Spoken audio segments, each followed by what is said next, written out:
Bù dâu mi nè, chi dâu ập dê, sa đề mi rong na yu chi nhu nha ya ông bia. Nati raga dhammo agi, nati dhoda dhammo kali, nati khana dhamma dukha, nati tanti parandukha. Bhikkhave yahano mya uchetaru,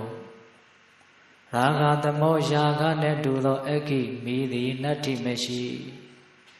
Dhoda dhammo dhoda ne dudho kali abhyati nati meshi. Khana dhamma khana ne dudho dukha sinye di nati meshi.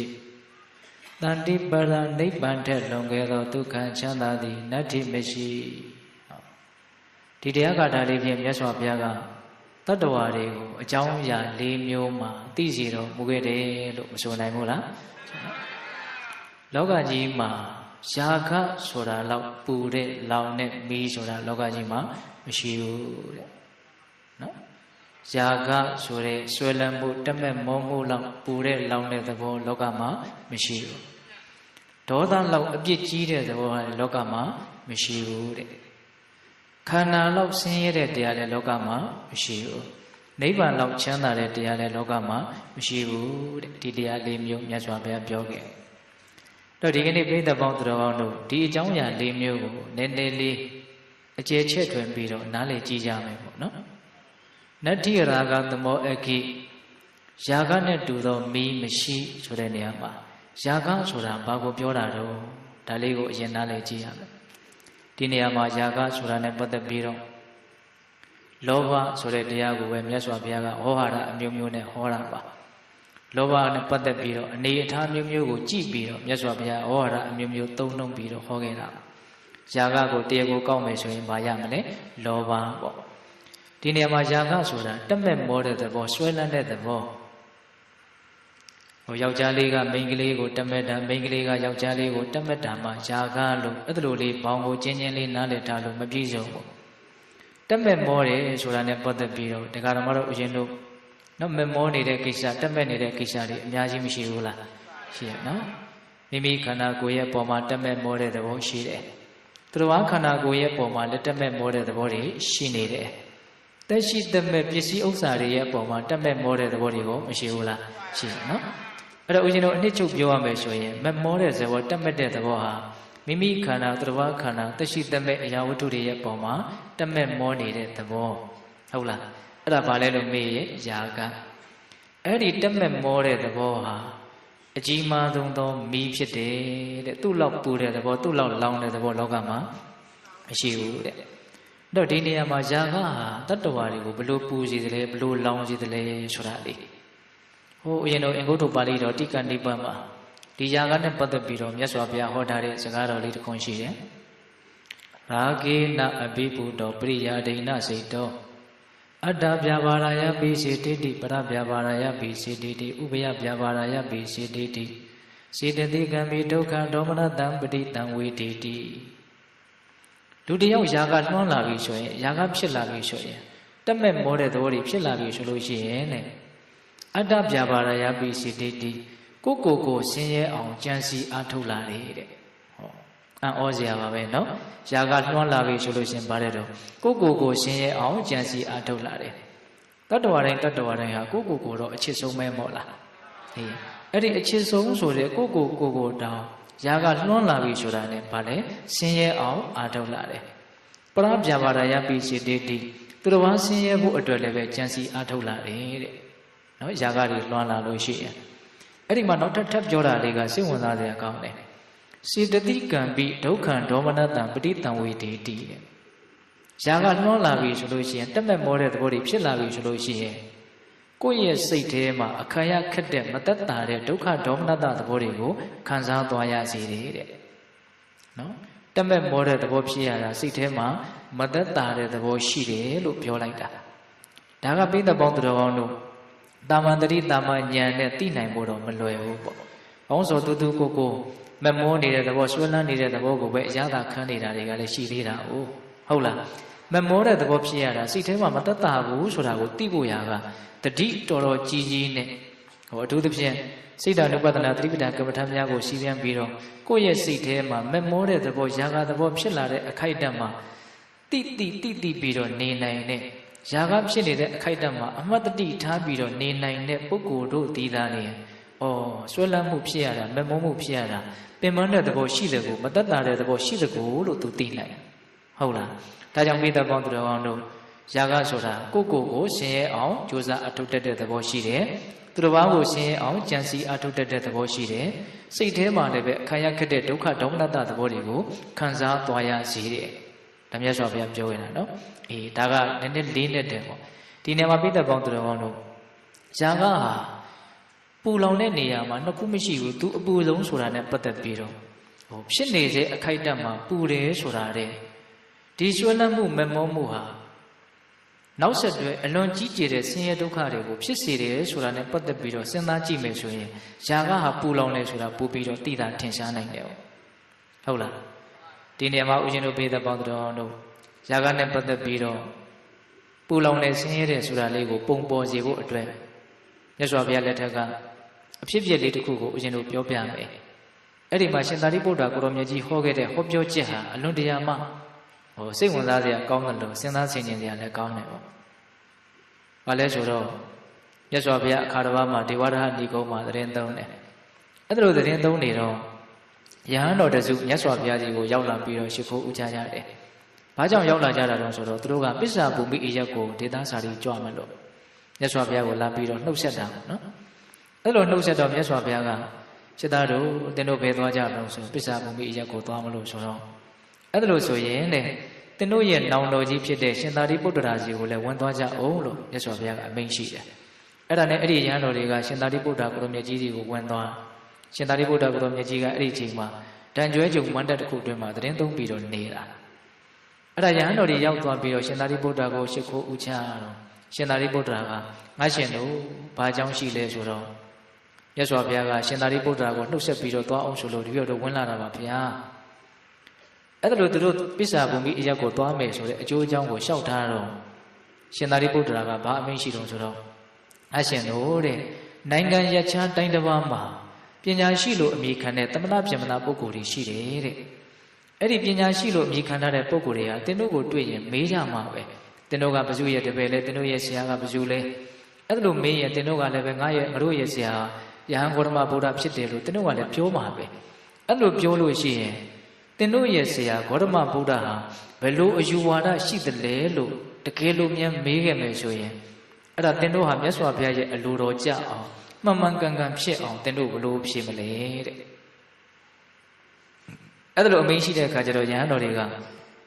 ရှင်သာရိပုတ္တရာကိုဘယ်လိုလျှောက်တော့ဆိုတော့ရှင်ဘုရားတဲ့ဒီအကြောင်းအရာတွေကိုရှင်ဘုရားပဲဟောပြတော်မူပါဒါကြောင့်ရှင်သာရိပုတ္တရာကအဲ့ဒီယဟန်တွေကိုတကယ်လို့မြန်တခြားသောသမဏဗြဟ္မဏပညာရှိအမိခံတဲ့ပုဂ္ဂိုလ်တွေ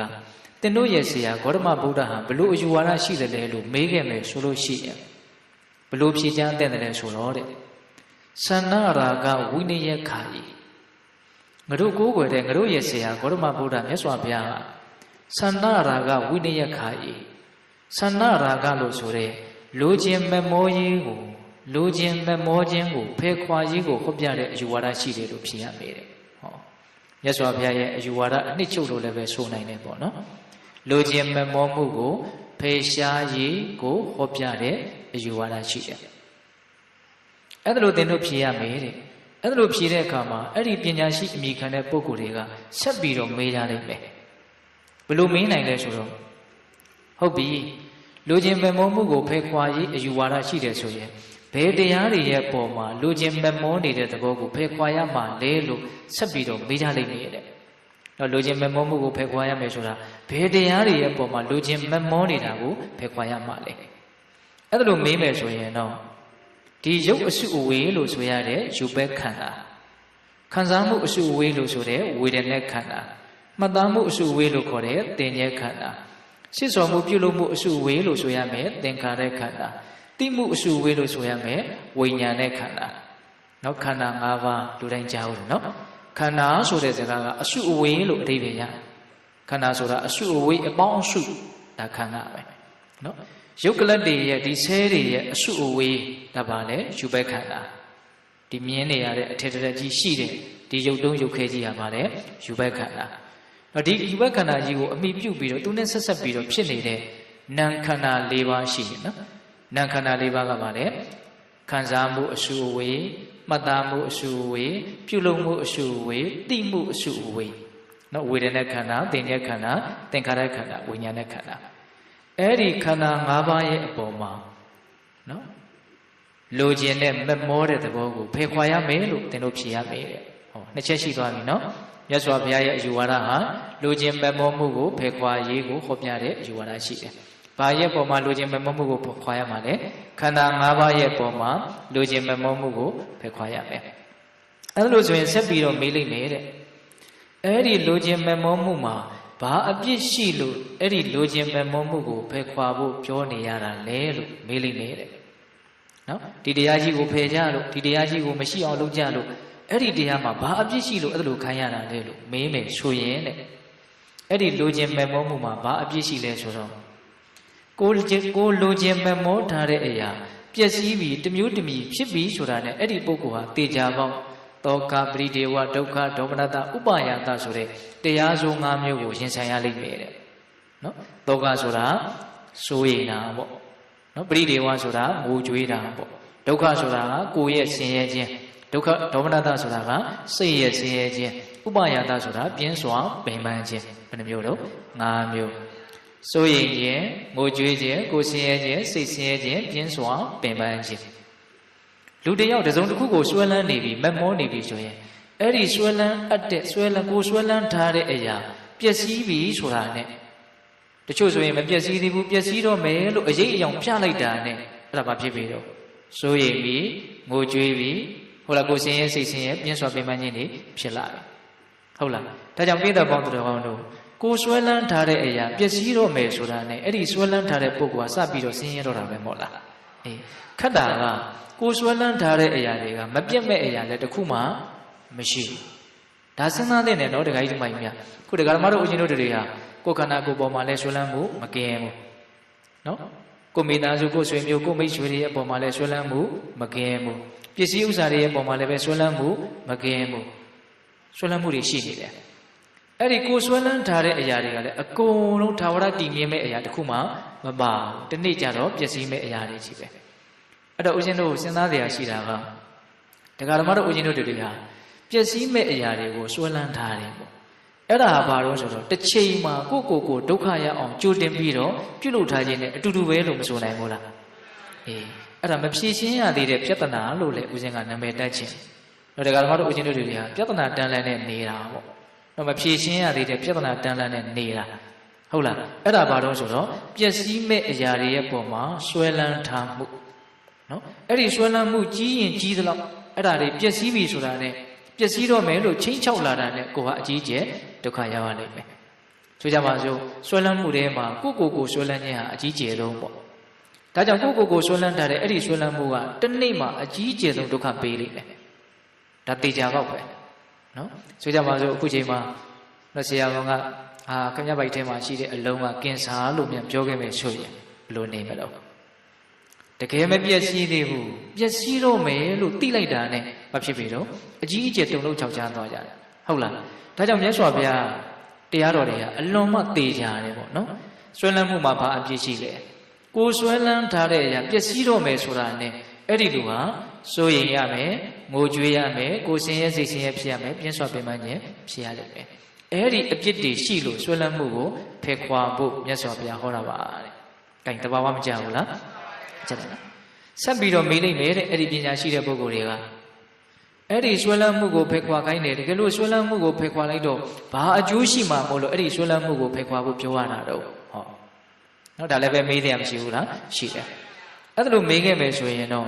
ဆွဲလန်းမှုကိုဖယ်နိုင်တဲ့ပုဂ္ဂိုလ်ဟာဘာဒီဘလို့ပဲပျက်စီးနေစေကမူသူကဆွဲမှမဆွဲလန်းဘူးဆိုမှတော့သူ့မှာဘာမှဆင်းရဲစရာစိုးရင်စရာငိုကြွေးစရာအကြောင်းဘာမှမရှိတော့ဟုတ်တယ်မဟုတ်လာ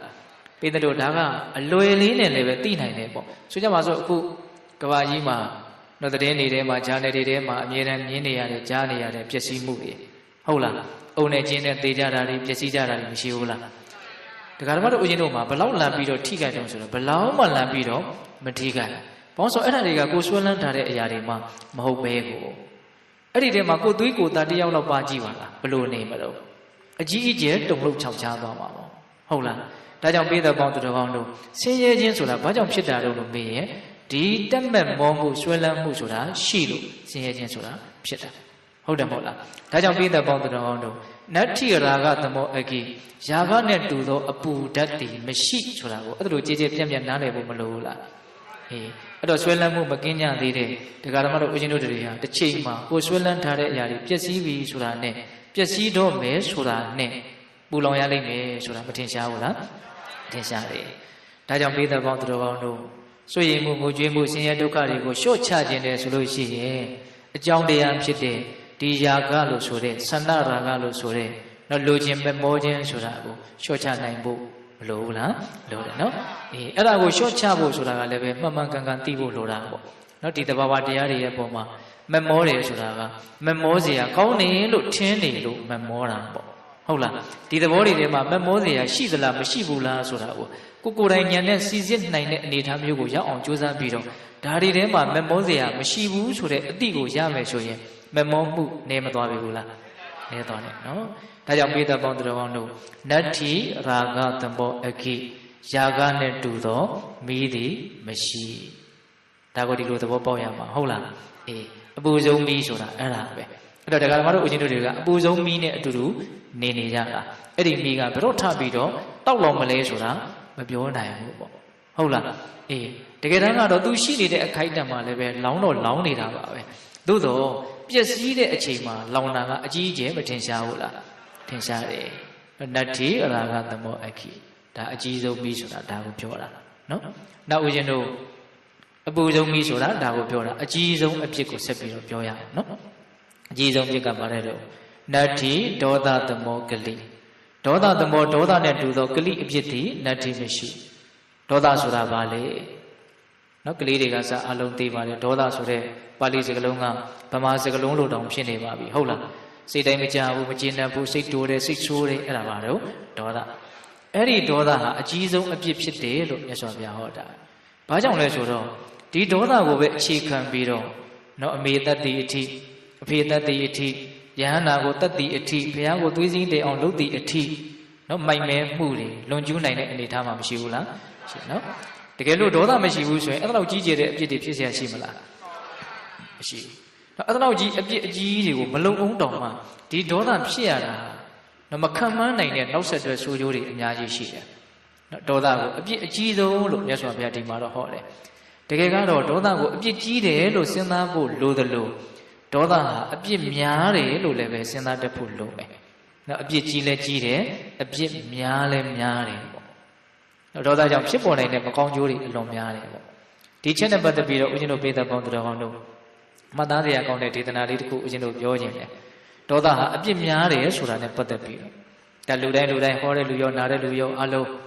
းနော်ပုရုဇဉ်တွေဆိုတော့စိတ်တူစရာတွေ့လာရင်စိတ်တူကြအောင်ပါဟုတ်လားမကျေနပ်စရာတွေ့ရင်ဒေါသတွေဖြစ်ကြအောင်ပါဖြစ်လဲဖြစ်ခဲ့မှုဖြစ်လဲဖြစ်ကြအောင်မယ်ပေါ့ဟုတ်လားဒါကြောင့်ကိုယ်မှာရှိနေတဲ့ဖြစ်လက်တန့်ဒီတရားတွေရဲ့ပတ်သက်ပြီးတော့သဘောတဘာဝတွေကိုနားလည်ထားမယ်ဆိုရင်မကောင်းဘူးလားကောင်းတယ်အဲ့ဒါဦးဇင်းတို့ဒေါသနဲ့ပတ်သက်ပြီးတော့အပြစ်များတယ်ဆိုတာကိုမြတ်စွာဘုရားကောဋ္ဌနသုတ်တံဆိုပြီးတော့အင်္ဂုတ္တပါဠိတော်တတ္တကနိပတ်မှာဟောထားတာရှိတယ်အဲ့ဒီကောဋ္ဌနသုတ်တံမှာမြတ်စွာဘုရားကအမျက်ဒေါသရဲ့အပြစ်ကို9မျိုးတောင်ဟောထားအဲ့ဒါလိုဟောတဲ့နေရာမှာမြတ်စွာဘုရားကစိတ်ဝင်စားဖွယ်ကောင်းအောင်ဟောတာဗျဘယ်လိုဟောတာလဲဆိုတော့ယဟန်တို့တဲ့ကိုယ့်ကိုမုန်းနေတဲ့ယဟန်သူတွေကကိုယ့်ကိုကောင်းတာတွေဘာမှဖြစ်စေချင်မှာမဟုတ်ဘူးတဲ့မုန်းနေတဲ့ယဟန်သူဆိုမှတော့ကိုယ့်ကိုမကောင်းတာတွေပဲဖြစ်စေချင်မှာပေါ့ဟုတ်လားအဲ့ဒီမုန်းနေတဲ့ယဟန်သူတွေကဖြစ်စေခြင်းနဲ့မကောင်းတဲ့အချက်ဟာ9ချက်လောက်တောင်ပဲအမျက်ဒေါသထွက်တဲ့ပုဂ္ဂိုလ်တွေကိုရောက်လာလိမ့်မယ်တဲ့ဆိုလိုတာကဒေါသထွက်မယ်ဆိုလို့ရှိရင်ကိုယ့်ကိုမုန်းနေတဲ့ယဟန်သူတွေကဖြစ်စေခြင်းနေတဲ့မကောင်းတဲ့အကျိုးတွေဟာကိုယ့်စီကိုဘယ်နှမျိုးလောက်တောင်ရောက်လာနိုင်တော့9မျိုးလောက်တောင်ရောက်လာနိုင်တယ်အဲ့ဒါကိုမြတ်စွာဘုရားကတတ္တိမေဘိကွေဓမ္မာတပ္ပတ္တကဏ္ဍတပ္ပတ္တကရဏကောရဏအာကိစ္ဆန္တိအိဋ္ဌိဝပုရိတံဝါလို့ဏိဒံကလေးတန်းပြီးတော့ဟောတယ်ယဟန်တို့တဲ့တပ္ပတ္တကဏ္ဍယံသူတို့သည်နှစ်သက်အကုန်သော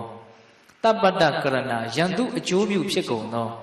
တတ္တ9မျိုးကုန်သောဓမ္မမကောင်းသောတရားတို့သည်ကောရဏအမျက်ထွက်ကြကုန်သောအိဋ္ဌိဝမိမ္မတို့၎င်းပုရိတံဝါယောက်ျားတို့၎င်းအာကိစ္ဆန္တိအစဉ်ရောက်၍လာတတ်ကုန်၏တဲ့ဆိုလိုတာကယံသူတွေနှစ်သက်တဲ့ယံသူတွေသဘောကျတဲ့ မကောင်းတဲ့အကျိုးခုနှစ်မျိုးဟာအမျက်ဒေါသထွက်ကြတဲ့ယောက်ျားမိန်းမတွေရဲ့တဏ္ဍာကိုရောက်လာလိမ့်မယ်တဲ့နော်ဒါကိုစဉ်းစားဆင်ခြင်ပြီးတော့ဒေါသမဖြစ်အောင်ဖြစ်လာရင်လည်းပဲအကြာကြီးမဖြစ်အောင်ကြိုးစားအထောက်ကြရမယ်ဆိုတဲ့အဓိပ္ပာယ်ပေါ့ဟုတ်လားအဲ့ဒါရန်သူတွေနှစ်သက်တဲ့ရန်သူတွေကဖြစ်စေခြင်းနဲ့ဒေါသကြောင့်ဖြစ်ပေါ်လာမဲ့မကောင်းကျိုးခုနှစ်မျိုးကဘာတွေတုံးဆိုတော့တဲ့အဟောဝတ္တယဒုဗ္ဗနောအတ္တဟောဒီငါမုန်းနေတဲ့ပုဂ္ဂိုလ်ဟာရုပ်ဆင်းအင်္ဂါတွေပျက်စီးသွားရင်တော့ကောင်းမှာပဲလို့မုန်းနေတဲ့ရန်သူတွေကအချင်းချင်းတောက်တတဲ့သဘောရှိတယ်နော်မုန်းနေတဲ့ရန်သူဆိုမှတော့ကိုယ့်ရန်သူကိုရုပ်ရည်အစဉ်ကြီးကြီးလင်းလင်းတင့်တောင့်တဲ့ကြက်သေးရှိရှိမင်္ဂလာရှိရှိဖြစ်နေတာကိုသူတို့ကဘယ်မြင်ကြမှာမလို့ဟုတ်လားကိုယ်မုန်းနေတဲ့ရန်သူဆိုမှတော့ရုပ်ပြက်ရှင်းပြက်တဲ့ကြက်သေးမရှိမင်္ဂလာမရှိပူပူဆာဆာရုပ်ကြီးကိုပဲသူတို့ကမြင်ကြမှာပေါ့ဟုတ်လားအဲ့ဒါကိုကတကယ်လို့အမျက်ဒေါသထွက်မယ်ဆိုရင်အဲ့ဒီရန်သူတွေဖြစ်စေခြင်းနဲ့ရုပ်ဆင်းအင်္ဂါပျက်စီးခြင်းဆိုတာကြီးဟာကိုယ့်စီကိုရောက်လာလိမ့်မယ်တဲ့ဆိုလိုတာကဒေါသထွက်လို့ရှိရင်ရုပ်ရည်ပျက်စီးတယ်လို့ပြောတာဟုတ်လားဒီချက်နဲ့ပတ်သက်ပြီးတော့မြတ်စွာဘုရားကအသေးစိတ်ဘယ်လိုပြောထားတော့ဆိုတော့ကောင်းစွာရေမိုးချိုးပြီးတော့ဖိလိမ်ပြင်ဆင်ဝတ်စားထားပါတော့လေပဲတဲ့အကယ်၍အမျက်ဒေါသသာထွက်နေမယ်ဆိုရင်တော့သူ့ရဲ့ရုပ်ဆင်းအင်္ဂါဟာပျက်စီးနေခြင်းသာဖြစ်တယ်လို့ဆိုရမှာတဲ့ဟုတ်လားကိုယ့်ရဲ့ရုပ်ရည်ကိုဘယ်သူမှပျက်စီးတာကိုအလိုရှိမယ်မဟုတ်ပါဘူးကိုယ့်ရဲ့ရုပ်ရည်လေးကိုအေးအေးချမ်းချမ်းကြီးကြီးလင်းလင်းတင့်တော့တင့်တယ်ဖြစ်တာကိုပဲအလိုရှိကြမှာဟုတ်လားသို့တော့ဒေါသထွက်မယ်ဆိုရင်တော့ကိုလိုချင်တာကိုဖြစ်ချင်တာကရမှာမဟုတ်နော်မုန်းနဲ့ရန်သူတွေဖြစ်စေချင်နေတာပဲဖြစ်သွားပါနော်ဒါကြောင့်အမျက်ဒေါသရဲ့နံပါတ်1အဖြစ်ကိုဘယ်လိုမှတ်ရမှာတော့ရုပ်ဆင်းအင်္ဂါပျက်စီးတတ်တယ်အဲ့ဒါဦးဇင်းတို့ဒီကောရဏသုတ်တံကိုကြည်တော်ရှင်မင်းကွန်းစောဘုရားကြီးကအနှစ်ချုပ်လင်္ကာလေးစီထားတာရှိတယ်အဲ့ဒီလင်္ကာလေးရအောင်ကျက်ပြီးတော့ရွတ်ဆိုပြီးတော့ဆင်ခြင်မဲ့ဆိုရင်အမျက်ဒေါသထိုက်တလောက်တော့နင်းနိုင်မယ်လို့တော့ထင်တာပဲဟုတ်လားဒါဆိုကြီးဘယ်လိုရေးထားတော့ဆိုတော့ဤတိလောကဘုံဘဝ၌မိမယောက်ျားမြတ်ထွန်းညာမူဖောက်ပြားရွင်ကွက်ရုပ်ရှင်ပြည့်ဤဟောဒီလောကကြီးမှာယောက်ျားပဲဖြစ်ဖြစ်မိမပဲဖြစ်ဖြစ်အမျက်ဒေါသထွက်ခဲ့မယ်ဆိုလို့ရှိရင်တော့ဖောက်ပြားရွင်ကွက်ရုပ်ရှင်ပြည့်ဤတဲ့နော်ဖောက်ပြားရွင်ကွက်ရုပ်ရှင်ပြည့်ဤအိစ္ဆေဒုက္ခမချမ်းသာဘူးဟောနံပါတ်1အမျက်ဒေါသကြောင့်ဖြစ်ပေါ်လာနေတဲ့မကောင်းကျိုးကဘာလို့ဆိုတော့အိစ္ဆေဒုက္ခမချမ်းသာဘူးတဲ့ဒေါသအာကြီးတဲ့ပုဂ္ဂိုလ်ဟာချမ်းချမ်းသာသာမအိပ်ရတတ်ဘူးဘဝရဲ့အနားယူတဲ့အချိန်လို့ဆိုရမယ်အိပ်နေတဲ့အချိန်လေးမှတောင်မှသူ့မှာတက်တာခွင့်မရဒေါသအာကြီးတဲ့ပုဂ္ဂိုလ်ဟာစဉ်းစဉ်ရဲ့အိပ်ရနေရတယ်အဲ့ဒါမြတ်စွာဘုရားကအသေးစိတ်ဘယ်လိုပြောထားတော့ဆိုတော့လူတယောက်ငွေကြေးတတ်နိုင်လို့အိမ်ကြီးတွေအကြီးကြီးဆောက်အိပ်ရတိုက်ခန်းကြီးတွေတကယ်ကိုခန်းခန်းနာနာနဲ့နှုတ်ကရင်ကြီးတွေနဲ့မွေးရကြီးတွေနဲ့ကော်စောကြီးတွေနဲ့ဟုတ်လားခေါင်းကလေးပါခေါင်းအုံနုတွေနဲ့တာတာနာနာအိပ်ဆက်နေပါတော့လည်းပဲအကယ်၍အမျက်ဒေါသသာထွက်နေမယ်ဆိုလို့ရှိရင်သူ့ရဲ့အိပ်ဆက်ခြင်းကိုချမ်းသာသောအိပ်ဆက်ခြင်းလို့မဆိုးနိုင်ဘူးတဲ့ဟုတ်တာပေါ့နော်ဒေါသထွက်နေမယ်ဆိုရင်ကုံမုန်းတဲ့လူရဲ့အကြောင်းကိုစဉ်းစားရင်းနဲ့ကိုယ့်ရဲ့မကျေနပ်ချက်တွေကိုတွေးရင်းနဲ့အန်တကြီးကြီးတောက်တစ်ခေါက်ခေါက်နဲ့အိပ်ရပေါ်မှာဟိုဘက်လှိမ့်လိုက်ဒီဘက်လှိမ့်လိုက်နဲ့သူ့ရဲ့အိပ်ဆက်ခြင်းဟာချမ်းသာသောအိပ်ဆက်ခြင်းဖြစ်နိုင်မှာမလားမဖြစ်နိုင်ဘူးဒါကြောင့်ပိဿပေါင်းတော်ကောင်းတို့ဒေါသအားကြီးတဲ့ပုဂ္ဂိုလ်ဟာအနားယူတဲ့အချိန်လေးမှတောင်မှသက်သာခွင့်မရရှာဘူးလို့စဉ်းစားပြီးတော့လည်းပဲ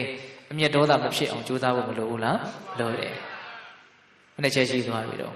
နှစ်ချက်ရှိသွားပြီနော်။ဤတိလောကဘုံဘဝ၌မိမယောက်ျားမြတ်ထွန်းညာမူဖောက်ပြားရွင်ကွက်ရုပ်ရှင်ပြည့်ဤအိစ္ဆေဒုက္ခမချမ်းသာဘူးပြူရာကိစ္စဝါဝ၌ကောတာလွန်မှုအမျက်ဆိုးကြောင့်ကျိုးမဲ့ကိုပင်ကျိုးရှိထင်လျက်ကျိုးပင်ရှိလက်မရှိမှတ်၍ချွတ်ချော်ပြူမှာကျိုးမများသည်ဟောနံပါတ်3အမျက်ဒေါသကြောင့်ကိုယ်ဒီကိုရောက်လာမဲ့မကောင်းကျိုးကဘာလဲဆိုတော့ပြုရာကိစ္စအဝဝ၌ကောတာလွန်မှုအမျက်ဆိုးကြောင့်ကျိုးမဲ့ကိုပင်ကျိုးရှိထင်လျက်ကျိုးပင်ရှိလက်မရှိမှတ်၍ချွတ်ချော်ပြူမှာကျိုးမများသည်တဲ့နော်စတော်ကြီးရေးထားတဲ့စကားလုံးလေးတွေအလွန်ရှင်းတယ်လို့ဆိုနိုင်တယ်နော်လူတယောက်မျက်ဒေါသထွက်လာပြီဆိုလို့ရှိရင်လှုပ်ရှားလုပ်ကိစ္စပြောစရာလုပ်ကိစ္စတွေကြုံလာပြီဆိုတာနဲ့အကျိုးမရှိတာတွေကိုလည်းအကျိုးရှိတယ်လို့ထင်ပြီးမှားသွားတတ်တယ်အကျိုးရှိတာတွေကိုလည်းအကျိုးမရှိဘူးလို့ထင်ပြီးမှားသွားတတ်တယ်အဲ့လိုဉာဏ်ပညာတွေမှောင်မှပြီးတော့လုံပြီးလို့ရတယ်လို့ပြောပြီးပြောရတယ်ပြောပြီးတော့ဒေါသအားကြီးတဲ့ပုဂ္ဂိုလ်ဟာကိုကြိုးကြီးကောင်းကောင်းနေတတ်တယ်တဲ့ဟုတ်လားဒေါသထွက်နေတဲ့အချိန်မှာပိဿပေါင်းတော်တို့သူ့ရဲ့မှန်မှန်ကန်ကန်သိနိုင်မြင်နိုင်တဲ့ဉာဏ်ဟာကန်းသွားတဲ့သဘောမျိုးမရှိဘူးလားရှိရနော်ဉာဏ်ပညာတွေကကန်းသွားတဲ့သဘောရှိတဲ့အတွက်ကြောင့်လုပ်တွေအကျိုးတွေမှားပြီးတော့မှားယွင်းခြင်းရဲ့အကျိုးရလဒ်ဟာအကျိုးမဲ့ခြင်းကလွယ်လို့တခြားမဖြစ်နိုင်ဟုတ်လား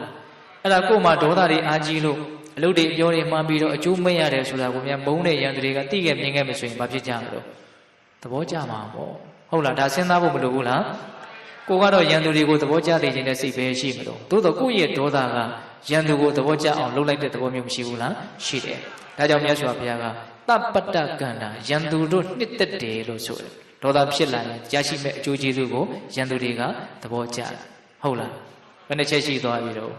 ၃ချက်ရှိသွားပြီနော်ဒေါသအားကြီးရင်လုံမိလို့ရပြောမိပြောရတယ်လုံရင်ပြောရင်းနဲ့အကျိုးမဲ့တဲ့တယ်ဟုတ်တာပေါ့ဒီဒေသနာရဲ့နောက်ပိုင်းမှာမြတ်စွာဘုရားပြောတာလေအလွန်တဘာဝကျတာလေးတစ်ခုရှိတယ်။ဘာပြောတာတော့ဆိုတော့လူတယောက်ဒေါသလွှမ်းလာပြီဆိုလို့ရှိရင်တဲ့သူကရံဝိယဒုက္ကရံခက်ခဲတဲ့ကိစ္စတွေကိုလွယ်ကူသလိုမျိုးလုပ်ပစ်တယ်တဲ့နော်ဒေါသထွက်လာပြီဆိုရင်ဗါတယ်လို့ခက်ခဲတဲ့ကိစ္စတွေကိုလွယ်ကူသလိုမျိုးလုပ်ပစ်တယ်တဲ့အဓိပ္ပာယ်ကဘာပြောတာတော့ဆိုတော့ပုံမှန်ချိန်မှာမလုပ်ရဲတဲ့အလုပ်ကိုဒေါသဖြစ်နေတဲ့အချိန်မှာလုပ်ရဲတဲ့ဟုတ်တယ်မဟုတ်လားပုံမှန်ချိန်မှာမပြောရတဲ့စကားမျိုးကိုဒေါသဖြစ်နေတဲ့ချိန်မှာလွယ်လွယ်လေးပြောရဲတယ်အဲ့ဒါပြီးတော့မှသာအကိတထောဝတ္တပတိမီးလောင်ခံရတဲ့လူလိုပူကြရတာတဲ့ဟောပြောထားပုံလေးအလုံးမသေးကြဘူးလားနော်ဒီကရမတို့ဦးဇင်းတို့ရဲ့ဘဝမှာလည်းပဲအဲ့ဒီအတွေ့အကြုံတွေရှိမယ်လို့ထင်ပါတယ်ဟုတ်လားဒေါသဖြစ်နေတဲ့အချိန်မှာခက်ခဲတာကိုလွယ်ကူသလိုမျိုးလှုပ်လိုက်တယ်နော်ဒေါသကလည်းမြောက်ပေးတာကိုလှုပ်ပလိုက်ပြောပလိုက်ဆိုတော့ကိုကလည်းအဟုတ်ကြီးထင်ပြီးတော့လှုပ်ချလိုက်တယ်ပြောချလိုက်တယ်ပြီးတော့မှပါလေမီးလို့ပူကြရတာဟုတ်လားဒါကြောင့်ပေးတဲ့ပေါင်းတော်ကောင်းတို့ဒေါသအားကြီးတဲ့ပုဂ္ဂိုလ်တွေတတိယမြောက်ရလာနိုင်တဲ့အကျိုးကပါတော့အကျိုးမဲ့ခြင်းဟုတ်လားဉာဏ်ပညာမှောက်မှတ်ပြီးတော့အကျိုးနည်းခြင်းဒါပဲရမယ်နော်ဘယ်နှချက်ရှိသွားပြီတော့၃ချက်ရှိသွားပြီနောက်၄ခုမြောက်ပါပြောတော့ဆိုတော့ဥစ္စာရုပ်လျက်ဂုံတိမ်ပြည့်၍မိဖက်ကင်းกว่าဟောဥစ္စာရုပ်လျက်ဆိုတာကဒေါသအားကြီးတဲ့ပုဂ္ဂိုလ်ဟာစီးပွားဥစ္စာတွေရုပ်တရက်ပျက်စီးသွားတဲ့တဲ့။ဘာကြောင့်ပျက်စီးနိုင်လဲဆိုတာနဲ့ပတ်သက်ပြီးတော့မြတ်စွာဘုရားကအသေးစိတ်ဘယ်လိုပြောတာလဲဆိုတော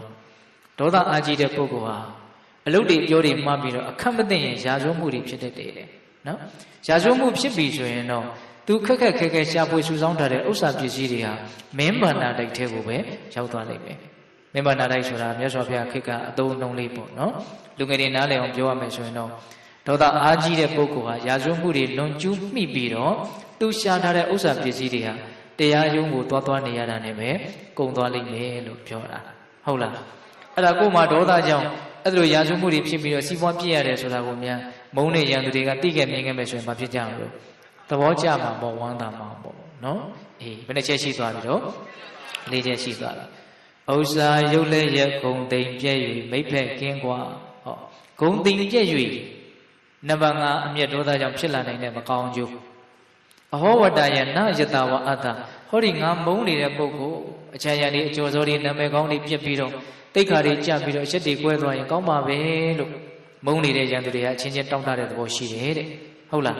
အဲ့ဒီရန်သူတို့ရဲ့၅ခုမြောက်တောင့်တချက်ဟာအမျက်ဒေါသကြောင့်ကိုယ့်ဒီကိုရောက်လာလိမ့်မယ်တဲ့ဆိုလိုတာကဒေါသအားကြီးလို့ရှိရင်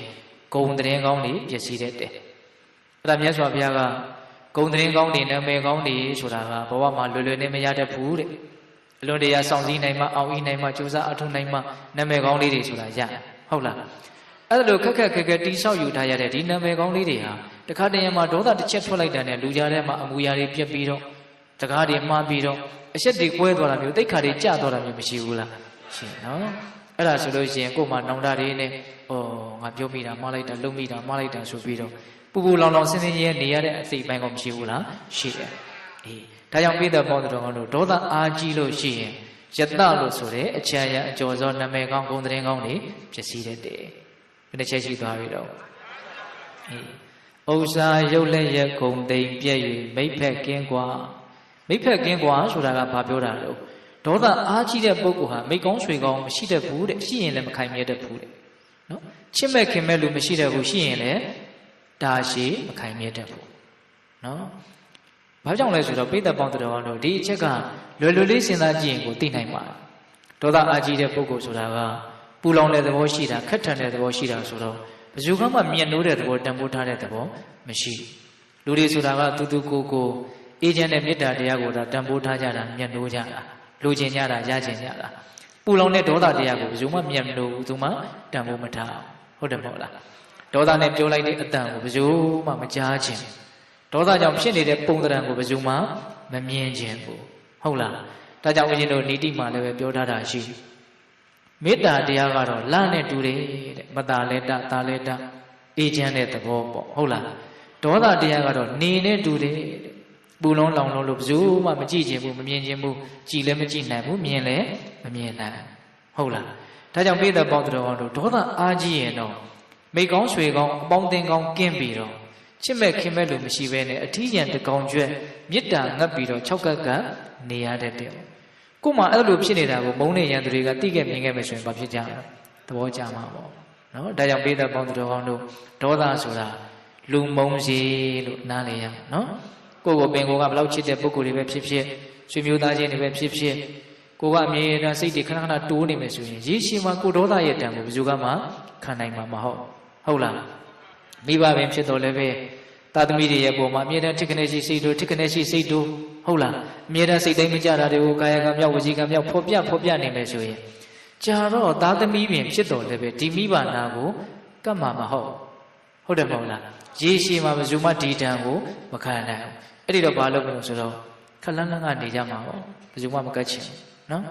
ဟာခလန်းလန်းကိုနေလို့မရဘူးအခြေအနေရတအိမ်နဲ့အတူတူနေဖို့ဖန်တီးထားတယ်ဆိုရင်လည်းတအိမ်နဲ့တော့အတူတူနေကြမှာပဲဒါပေမဲ့မေတ္တာဓာတ်နဲ့နွေးနွေးထွေးထွေးကတော့ရှိမှာမဟုတ်ဒါကြောင့်ပိဿပေါင်းတော်ကောင်းတို့ဒေါသအားကြီးရင်မိကောင်းဆွေကောင်းချစ်သူခင်သူ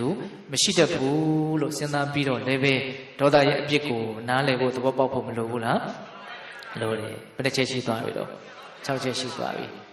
ဥစ္စာရုပ်လည်းရက်ကုန်သိမ်ပြည့်၍မိဖက်ကင်းกว่าတေသောခါလီလေးဝါပေတို့ရောက်တုံမြို့ဤတဲ့ဟောနံပါတ်9အမျက်ဒေါသကြောင့်ဖြစ်လာနိုင်တဲ့မကောင်းကျိုးကခန္ဓာကိုယ်ပျက်စီးလို့သေပြီဆိုတာနဲ့ဒေါသအားကြီးတဲ့ပုဂ္ဂိုလ်ဟာယုံညံ့တဲ့ဘဝတွေကိုရောက်သွားတတ်တယ်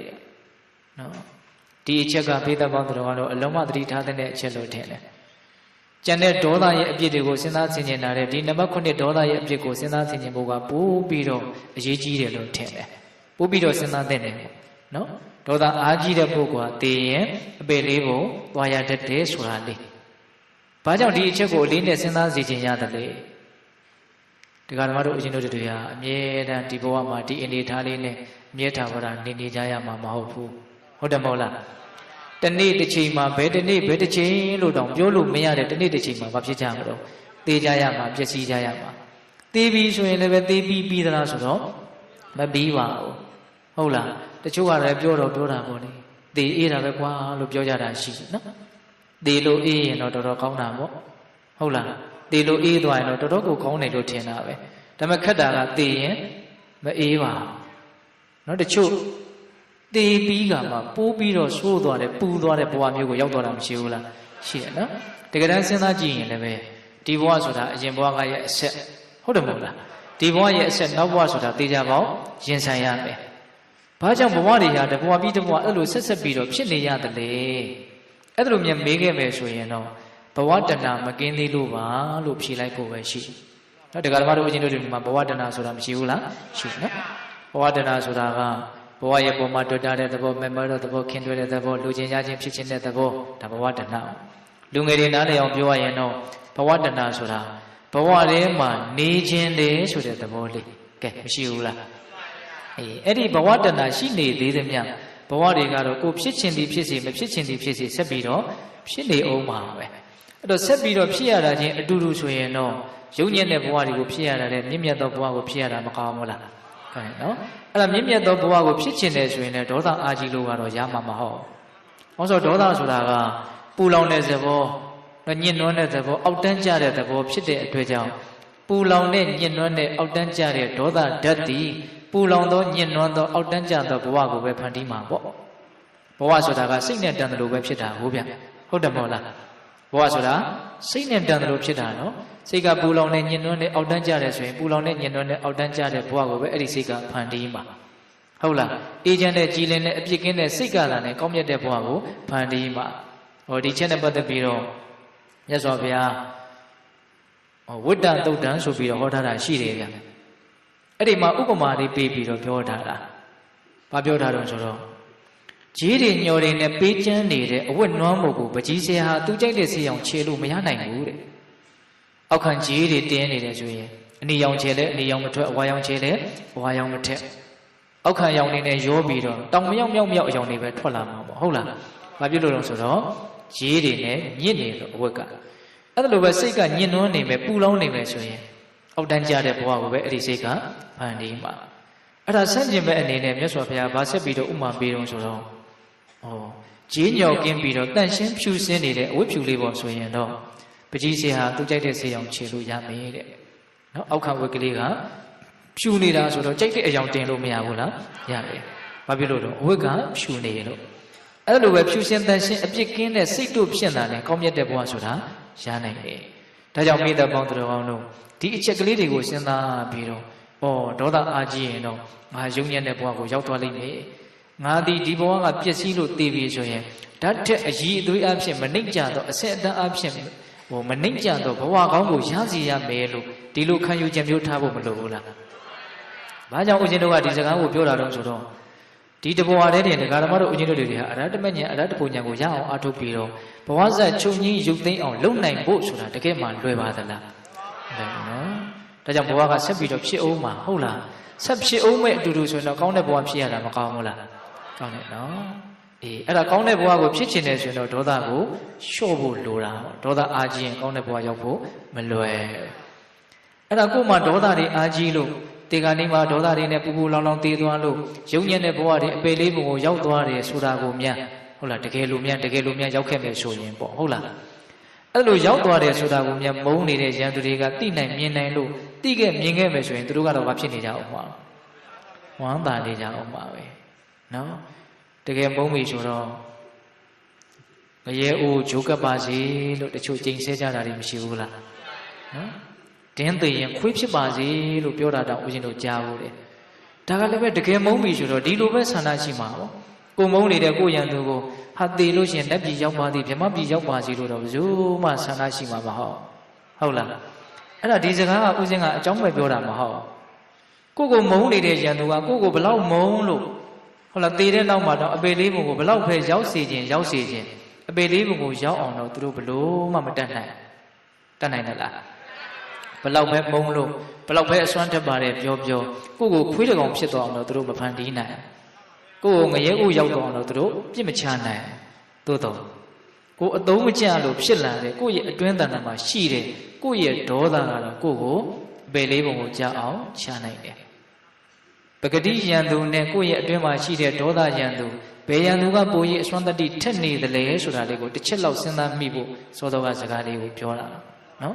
မုန်းနေတဲ့ယံသူတွေကဘလောက်မုန်းလို့ဘလောက်ပဲအပေလေးပုံကိုရောက်စီခြင်းပါတော့လည်းပဲအပေလေးပုံရောက်အောင်တော့သူတို့မတတ်နိုင်ဘူးသို့တော့ဒေါသကတော့တတ်နိုင်တယ်ဒါလေးစဉ်းစားကြည့်ခြင်းနော်ဒါကြောင့်ပိဿပေါင်းသူတော်ကောင်းတို့ဒေါသအားကြီးလို့ရှိရင်သေတာရဲ့နောက်မှာအပေပုံကိုရောက်တတ်တယ်ဆိုတာလေးလည်းစဉ်းစားရမယ်ပေါ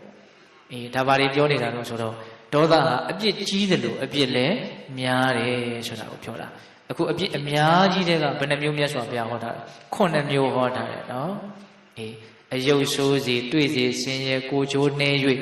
ပြက်ကွဲစည်းစိမ်ချွေရန်ပိန်လျက်မိတ်ဆက်ပြက်လက်အပယ်ဖြစ်9ရန်သူကြိုက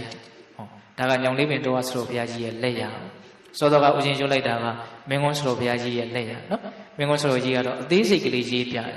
ညောင်လေးပင်တော်ဆရာကြီးကတော့မှတ်သားရလွယ်အောင်အနှစ်ချုပ်ကလေးသူကရေးပြတယ်အယုတ်ဆိုးစီ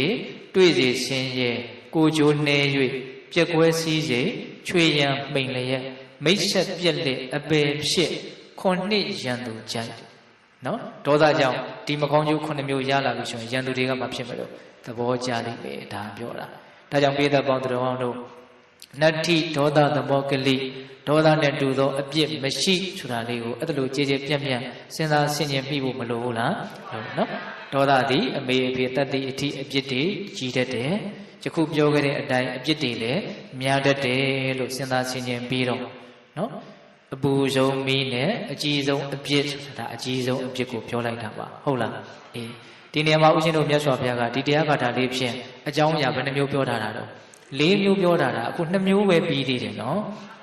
်နောက်တတိယဘာဆက်ပြီးတော့ပြောထားတော့ဆိုတော့နတ္ထိခန္ဓာတမဒုက္ခ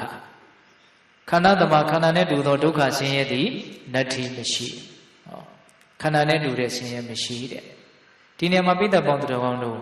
ခန္ဓာနဲ့တူသောဆင်းရဲမရှိခန္ဓာဟာဆင်းရဲတယ်လို့တောင်တာမန်ပြောထားတာမဟုတ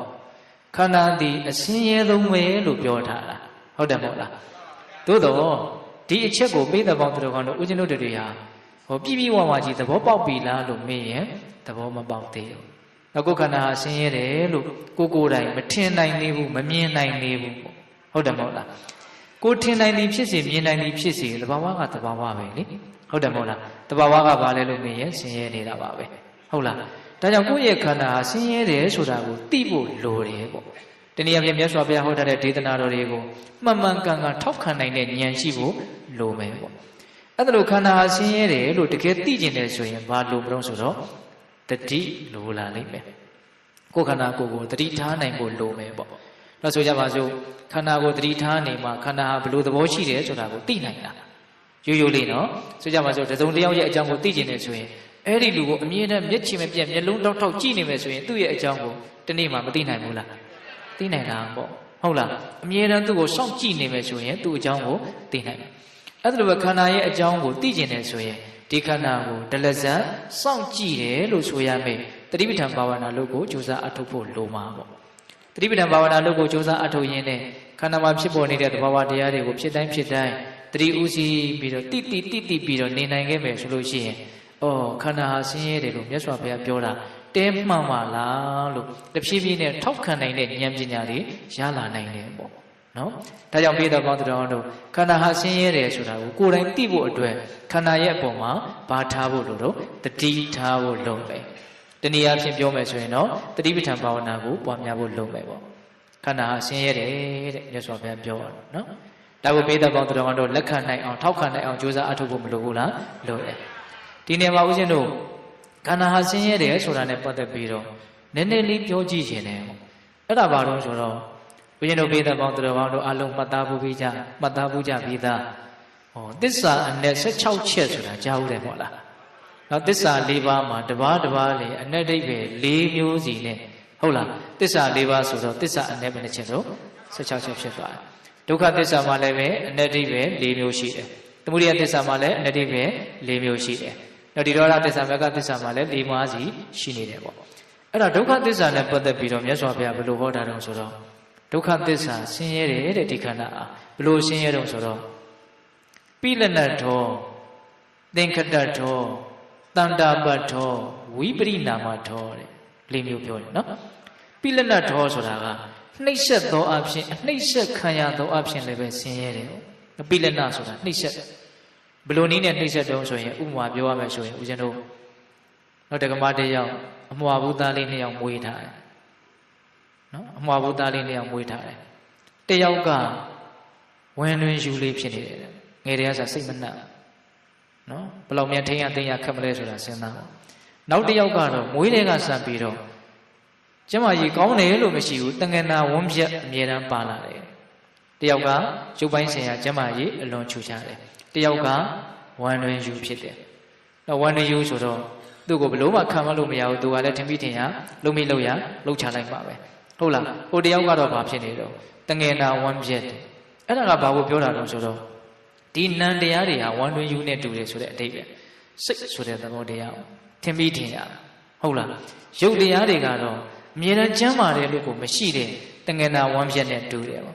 ရုပ်တရားဆိုတာအမြဲတမ်းဖောက်ပြန်တယ်သူ့ကိုယူရတဲ့သဘောရှိတယ်ပေါ့နော်နံတရားဆိုတာကတော့ထင်ပြီးထင်ရသဘောရှိတယ်ပေါ့ဒါကြောင့်ဦးဇင်းတို့ဓမ္မပဒပါဠိတော်မှာစိတ်နဲ့ပတ်သက်ပြီးတော့ဒုံနိဂဟတလဟုနောယထကမ္မနိဗ္ဗာတိလို့တဲ့စိတ်ဆိုတာတဲ့ဒုံနိဂဟတနိုင်ဖို့သိခက်တယ်တဲ့နော်ကိုကဒါကောင်းတယ်ဒါကိုလုပ်ပါဆိုတော့သူလုပ်ချင်မှလုပ်ပဲကိုကဒါမကောင်းဘူးဒါမလုပ်ပါနဲ့ဆိုတော့သူလုပ်ချင်လုပ်ချလိုက်ပဲဒုံနိဂဟတနိုင်ဖို့ခက်တယ်လဟုနောတဲ့အလွန်မှလည်းလျင်မြန်တဲ့သဘောရှိတယ်အခုဒါတော့ကြဟိုအားဖြစ်သွားတယ်ဟုတ်လားဘုရားဟုတ်တဲ့ရင်းနဲ့တောင်မှမဟုတ်တဲ့အကြံတွေတွေးလာတာမျိုးမရှိဘူးလားနော်ဟုတ်တာလုံရင်းနဲ့မဟုတ်တာဖြစ်သွားနိုင်တယ်လို့မဟုတ်တာလုံရင်းနဲ့လည်းပဲဟုတ်တာလေးတွေကဖြစ်ခြင်းဖြစ်သွားတာစိတ်ဆိုတာအဲ့လိုမျိုးအပြောင်းလဲသိပ်ပြီးတော့မြန်တယ်လဟုနောတဲ့နော်နောက်ပြီးတော့ယထကာမနိဗ္ဗာတိနောတဲ့သူရောက်ချင်ပြီသူကြချင်ပြီဆိုရင်ဘာမှစဉ်းစားဆင်ခြင်တဲ့သဘောသဘာဝကြတယ်မကြဘူးမသိတော်ဘူးသိတော်တယ်ဘာမှစဉ်းစားတာမျိုးမရှိကြကျင်တဲ့နေရာကိုကြံပလိုက်တယ်အဲ့ဒါကိုယထကာမနိဗ္ဗာတိနောတဲ့ဒါကြောင့်ပိဿပေါင်းသူတော်ကောင်းတို့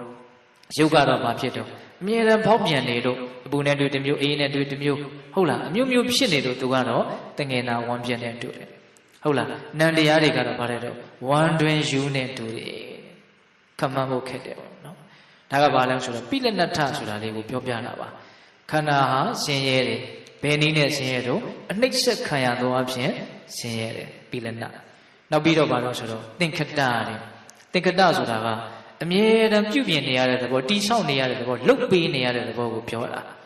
ာတော့တရားဓမ္မတို့ဦးဇင်းတို့တွေကကိုယ်ခန္ဓာကိုယ်ကြီးရဲ့အပေါ်မှာအမျိုးမျိုးလှုပ်ပေးနေရတဲ့သဘောမရှိဘူးလားရှင်နော်မနေ့လင်းလာတဲ့ကစားပြီးတော့အိယာဝင်သည့်အထိဒီသူ့ရဲ့ဝေယဥစ္စာကိုလှုပ်ပေးနေရတာနဲ့ပဲချိန်ကုန်နေတာတကယ်လို့များကိုလှုပ်ပေးရတယ်လို့မျိုးကိုတစုံတစ်ယောက်ကိုများလှုပ်ပေးရမယ်ဆိုရင်ဘယ်လိုများနေကြမှာတော့အဲ့ဒါလိုလေးတွေးမကြည့်သင့်ဘူးလားတွေးကြည့်သင့်တယ်နော်တယောက်ယောက်ကိုများကိုလှုပ်ပေးတယ်လို့မျိုးအမြဲလှုပ်ပေးနေရမယ်တော့ထမင်းလဲခွင့်ရေလဲတက်ကြီးကြီးချင်းကဆွန့်ပေးရင်လဲတုတ်တင်ပေးအကုန်လုံးလှုပ်ပေးနေရမယ်ဆိုရင်ဘယ်လိုများနေမလဲစဉ်းစားမကြည့်သင့်ဘူးလားဒါသင်္ခတဆိုတာလေးကိုနည်းနည်းပြောပြတာပါဦးဇင်းကဟုတ်လားတကယ်တမ်းကပိဋကပေါင်းသူတော်ကောင်းတို့နောက်စားဝိနေရေးဆိုတာဘာလို့မေးရင်ခန္ဓာကိုယ်ရဲ့သင်္ခတဒုက္ခကိုဖြေရှင်းတာဟုတ်တယ်မဟုတ်လားအေးဒါကြောင့်ပိဋကပေါင်းသူတော်ကောင်းတို့ခန္ဓာဟာဆင်းရဲတယ်ဆိုတာကိုဘက်စုံတောင်းစုံကတိတက်မြင်တတ်ဖို့လိုတယ်ပေါ့ဒီသင်္ခတနဲ့ပတ်သက်ပြီးတော့ပြောမှဆိုရင်အယံကြီးများပြားအောင်ပြောလို့ရတယ်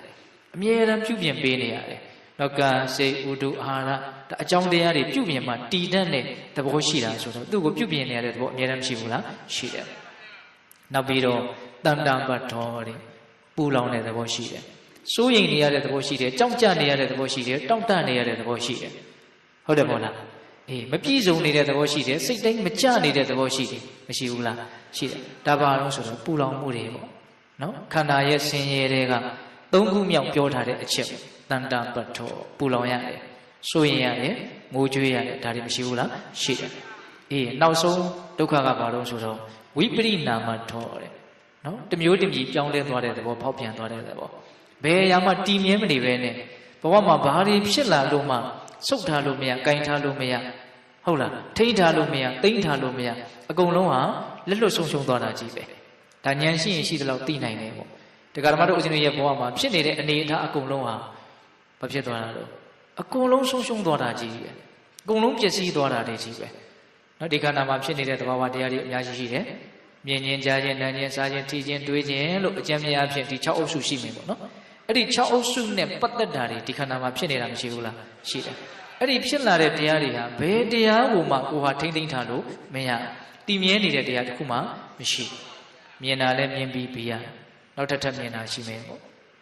ဒါလည်းပဲမဖြစ်သွားတော့ပြီးသွားတာပါပဲသူလည်းတီးနေတာမဟုတ်ကြားတာလည်းကြားပြီးပြီးသွားတာပဲနောက်ထပ်ကြားတာတော့ရှိမယ်ပေါ့အဲ့ဒါလည်းမဖြစ်သွားတာတော့ပြီးသွားပြန်တာပျောက်သွားတာခုဦးချင်းဆိုရင်စကလုံးတွေထောင်တောင်းချီပြီးတော့ပြောရတာတလုံးမှအဖတ်တင်နေတာရှိဟုတ်တယ်မဟုတ်လားအေးဒါကြောင့်ပိဋကပေါင်းသူတော်ကောင်းတို့ဒီခန္ဓာမှာဘာဖြစ်လာလို့မှတည်မြဲနေတဲ့သဘောမရှိကောင်းကောင်းဆိုးဆိုးအကုန်လုံးဟာပျက်စီးဆုံးရှုံးသွားတာတွေကြီးပဲဒါကိုဘာပြောမလို့ဝိပရိနာမဖောက်ပြန်တဲ့သဘောနော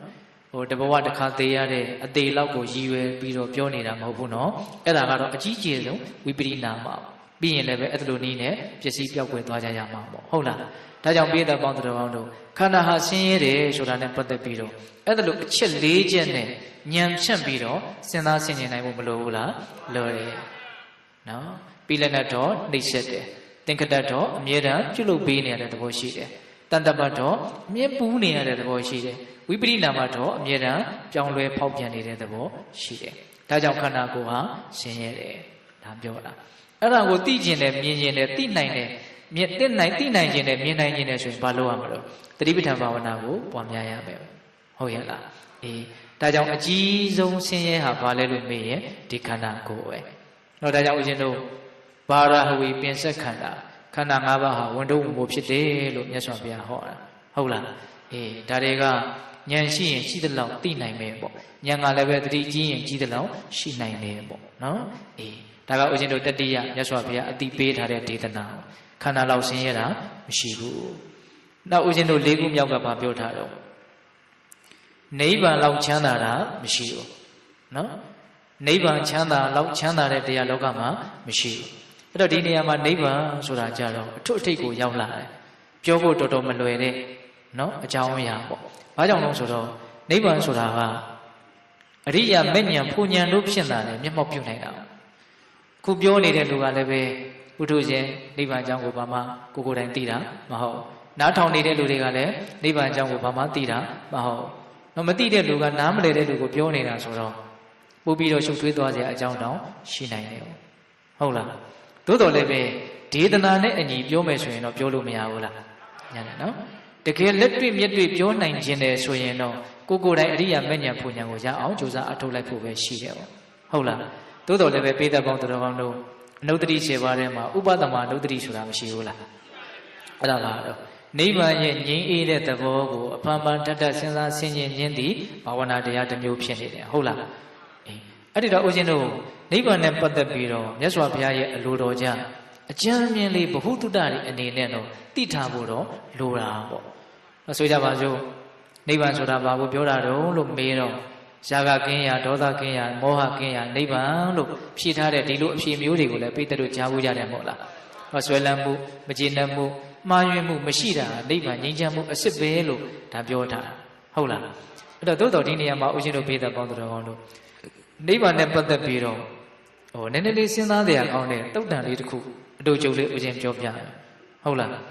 အဲ့ဒါဘာလို့ဆိုတော့ရသော်ဘုရားလက်ထက်ကပင်စကင်ကလက်သမားဆရာကြီးဆိုတာရှိအဲ့ဒီလက်သမားဆရာကြီးကတနေ့တော့ရသော်ဘုရားတရင်သုံးတဲ့ကျောင်းတော်ကိုရောက်သွားတော့ရှင်ဥဒ္ဒါကြီးဆိုတဲ့ယဟန်တစ်ပါးနဲ့တွေ့တဲ့အခါကျတော့အဲ့ဒီယဟန်တော်ကိုရှ िख ိုးဥချပြီးတော့ပင်စကင်ကလက်သမားဆရာကြီးကဘာပြောတော့ဆိုတော့အရှင်ဘုရားဥဒ္ဒါကြီးတဲ့မြတ်စွာဘုရားကခံစားချက်ဝေဒနာတွေကိုဘယ်လိုများဟောထားတယ်လို့အရှင်ဘုရားကြားဘူးလေတဲ့ဘယ်နှမျိုးလောက်များဟောထားတယ်လို့အရှင်ဘုရားကြားဘူးလေတဲ့အဲ့လိုမေးတဲ့အခါကျတော့ရှင်ဥဒ္ဒါကြီးကတခါကြီးခံစားချက်ဝေဒနာတွေကိုမြတ်စွာဘုရား၃မျိုးဟောထားတယ်လို့ငါကြားဘူးတယ်ငါမှတ်သားဘူးလေအဲ့ဒါဘာတွေတုံးဘုရားဆိုတော့ဒုက္ခဝေဒနာဒုက္ခဝေဒနာဥပေက္ခဝေဒနာဒုက္ခဆိုတာကချမ်းသာတဲ့သဘောဒုက္ခဆိုတာကဆင်းရဲတဲ့သဘောဥပေက္ခဆိုတာကချမ်းသာတာလည်းမစင်ရှားဆင်းရဲတာလည်းမထင်ရှားတဲ့အလဲအလတ်လိလူရှုတဲ့သဘောဒါပိတ်တယ်လို့သိတယ်နော်အဲ့ဒါလို့ဝေဒနာခံစားချက်တွေကို၃မျိုးဟောထားတာကိုငါကြားဘူးတယ်ငါသိတယ်လို့ရှင်ဥဒ္ဒါကြီးကပြောတော့တက္ကကြီးကအဲ့ဒါကိုလက်မခံတကယ်ဆိုမြတ်စွာဘုရားအဲ့တိုင်ဟောထားတယ်ဒါပေမဲ့ तू ကဘယ်လိုပြောတော့ဆိုတော့ရှင်ဥဒ္ဒါကြီးကိုအရှင်ဘုရားအဲ့ဒါမဟုတ်ဘူးတဲ့မြတ်စွာဘုရားကဝေဒနာခံစားချက်တွေကို2မျိုးဟောထားတာတဲ့အဲ့ဒီ2မျိုးကဘာတော့ဆိုတော့ဒုက္ခဝေဒနာရဲ့ဒုက္ခဝေဒနာရဲ့ဆင်းရဲတာရဲ့ချမ်းသာတာရဲ့ဥပေက္ခဆိုတဲ့ဝေဒနာကိုကြတော့သိမ်မွေ့တဲ့အတွက်ကြောင့်မြင့်မြတ်တဲ့အတွက်ကြောင့်အဲ့ဒါဒုက္ခဝေဒနာတွေကိုထည့်ထားတာတဲ့ဥပေက္ခဝေဒနာကိုဘယ်နဲ့ထည့်ထားလဲဒုက္ခဝေဒနာထည့်ထားအဲ့ဒါလည်းအမှန်ပဲအဲ့ဒါလည်းဘုရားဟောထားတာအမှန်ပဲနော်သူပြောတာလည်းအမှန်ပဲဒါပေမဲ့ရှင်ဥဒ္ဒါကြီးပြောတာလည်းဗာလဲအမှန်ပဲသို့တော့2ယောက်စလုံးမှန်းနေပါလေခင်တယ်ပင်စကင်ကလက်သမားဆရာကြီးကလည်းပဲရှင်ဥဒ္ဒါကြီးပြောတဲ့စကားကိုလက်မခံရှင်ဥဒ္ဒါကြီးကလည်းပဲလက်သမားဆရာကြီးပြောတာမှန်မှန်ရက်ကင်နဲ့သူကလည်းလက်မခံသူကလည်းဝေဒနာက3မျိုးတခါကြီးကလည်းဝေဒနာက2မျိုးဟောတင်းခံတယ်အဲ့ဒါဘာဖြစ်တော့ညင်းကြတာပေါ့ဟုတ်လားညင်းပြီဆိုရင်တော့ဝိဝါဒံဘယလောဒိဋ္ဌဝါညင်းခုံညင်းဟာဘေးပဲလေဟုတ်တယ်မဟုတ်လားညင်းခုံညင်းဟာပါတော့ဘေးပဲအဲ့တော့အကုသိုလ်ဘေးကတော့စတဲ့ဟုတ်လားအဲ့လိုညင်းကြတော့တယောက်ကမှမလျှော့တော့အဲ့ဒီညင်းခုံနေတဲ့အတန်ကိုဘယ်သူကြားတော့ဆိုတော့ရှင်အနန္ဒကိုရောမြတ်ကကြားတယ်ကြားတဲ့အခါကျတော့မြတ်စွာဘုရားကြီးကြွသွားပြီးတော့ရှင်ဥဒ္ဒါကြီးနဲ့ပင်စခင်ကလက်သမားဆရာကြီးဟာဝေဒနာ2ပါး3ပါးဆိုပြီးတော့ညင်းနေရတဲ့အကြောင်းရှောက်တဲ့အခါကျတော့မြတ်စွာဘုရားကဘာအမိန့်ရှိတော့ဆိုတော့အနန္ဒတဲ့ဥဒ္ဒါကြီးဟာလည်းပဲပင်စခင်ကလက်သမားဆရာကြီးပြောတဲ့စကားအကြောင်းခိုင်လုံမှလည်းနဲ့သူလက်မခံလက်သမားဆရာကြီးကလည်းပဲဥဒ္ဒါကြီးပြောတဲ့စကားအကြောင်းခိုင်လုံမှလည်းနဲ့သူလက်မခံအဲ့ဒါလို့လက်မခံမဲနဲ့ညင်းနေမယ်ဆိုရင်တော့အကုသိုလ်တွေပဲများဖို့ရှိတယ်တဲ့ဟုတ်လားသူပြောတဲ့စကားဟာအကြောင်းခိုင်လုံနဲ့မှန်ကန်တယ်ဆိုရင်လက်ခံဖို့လိုတယ်အဲ့ဒါလို့လက်ခံနိုင်ကြမယ်ဆိုရင်တော့တယောက်ကိုတယောက်ချစ်သောမျက်လုံးများဖြင့်ကြည့်နိုင်ကြလိမ့်မယ်အခုတော့ဗာလေလက်မခံနိုင်တော့မုန်းတီးမှုဖြစ်ရတယ်ပေါ့အဲ့ဒီမှာမြတ်စွာဘုရားကတလက်စားတယ်မှာပြောတော့ဆိုတော့အာနန္ဒာတဲ့ခံစားချက်ဝေဒနာတွေကိုငါဘုရားဟာအကြောင်းပရိယေအဖြစ်အမျိုးမျိုးဟောထားတယ်တဲ့2မျိုးဟောတာလည်းရှိတယ်3မျိုးဟောတာလည်းရှိတယ်ဟော5မျိုးဟောတာလည်းရှိတယ်မရှိဘူးလားဒုက္ခဒုက္ခဥပေက္ခပြီးတော့သောမနတဒေါမနတ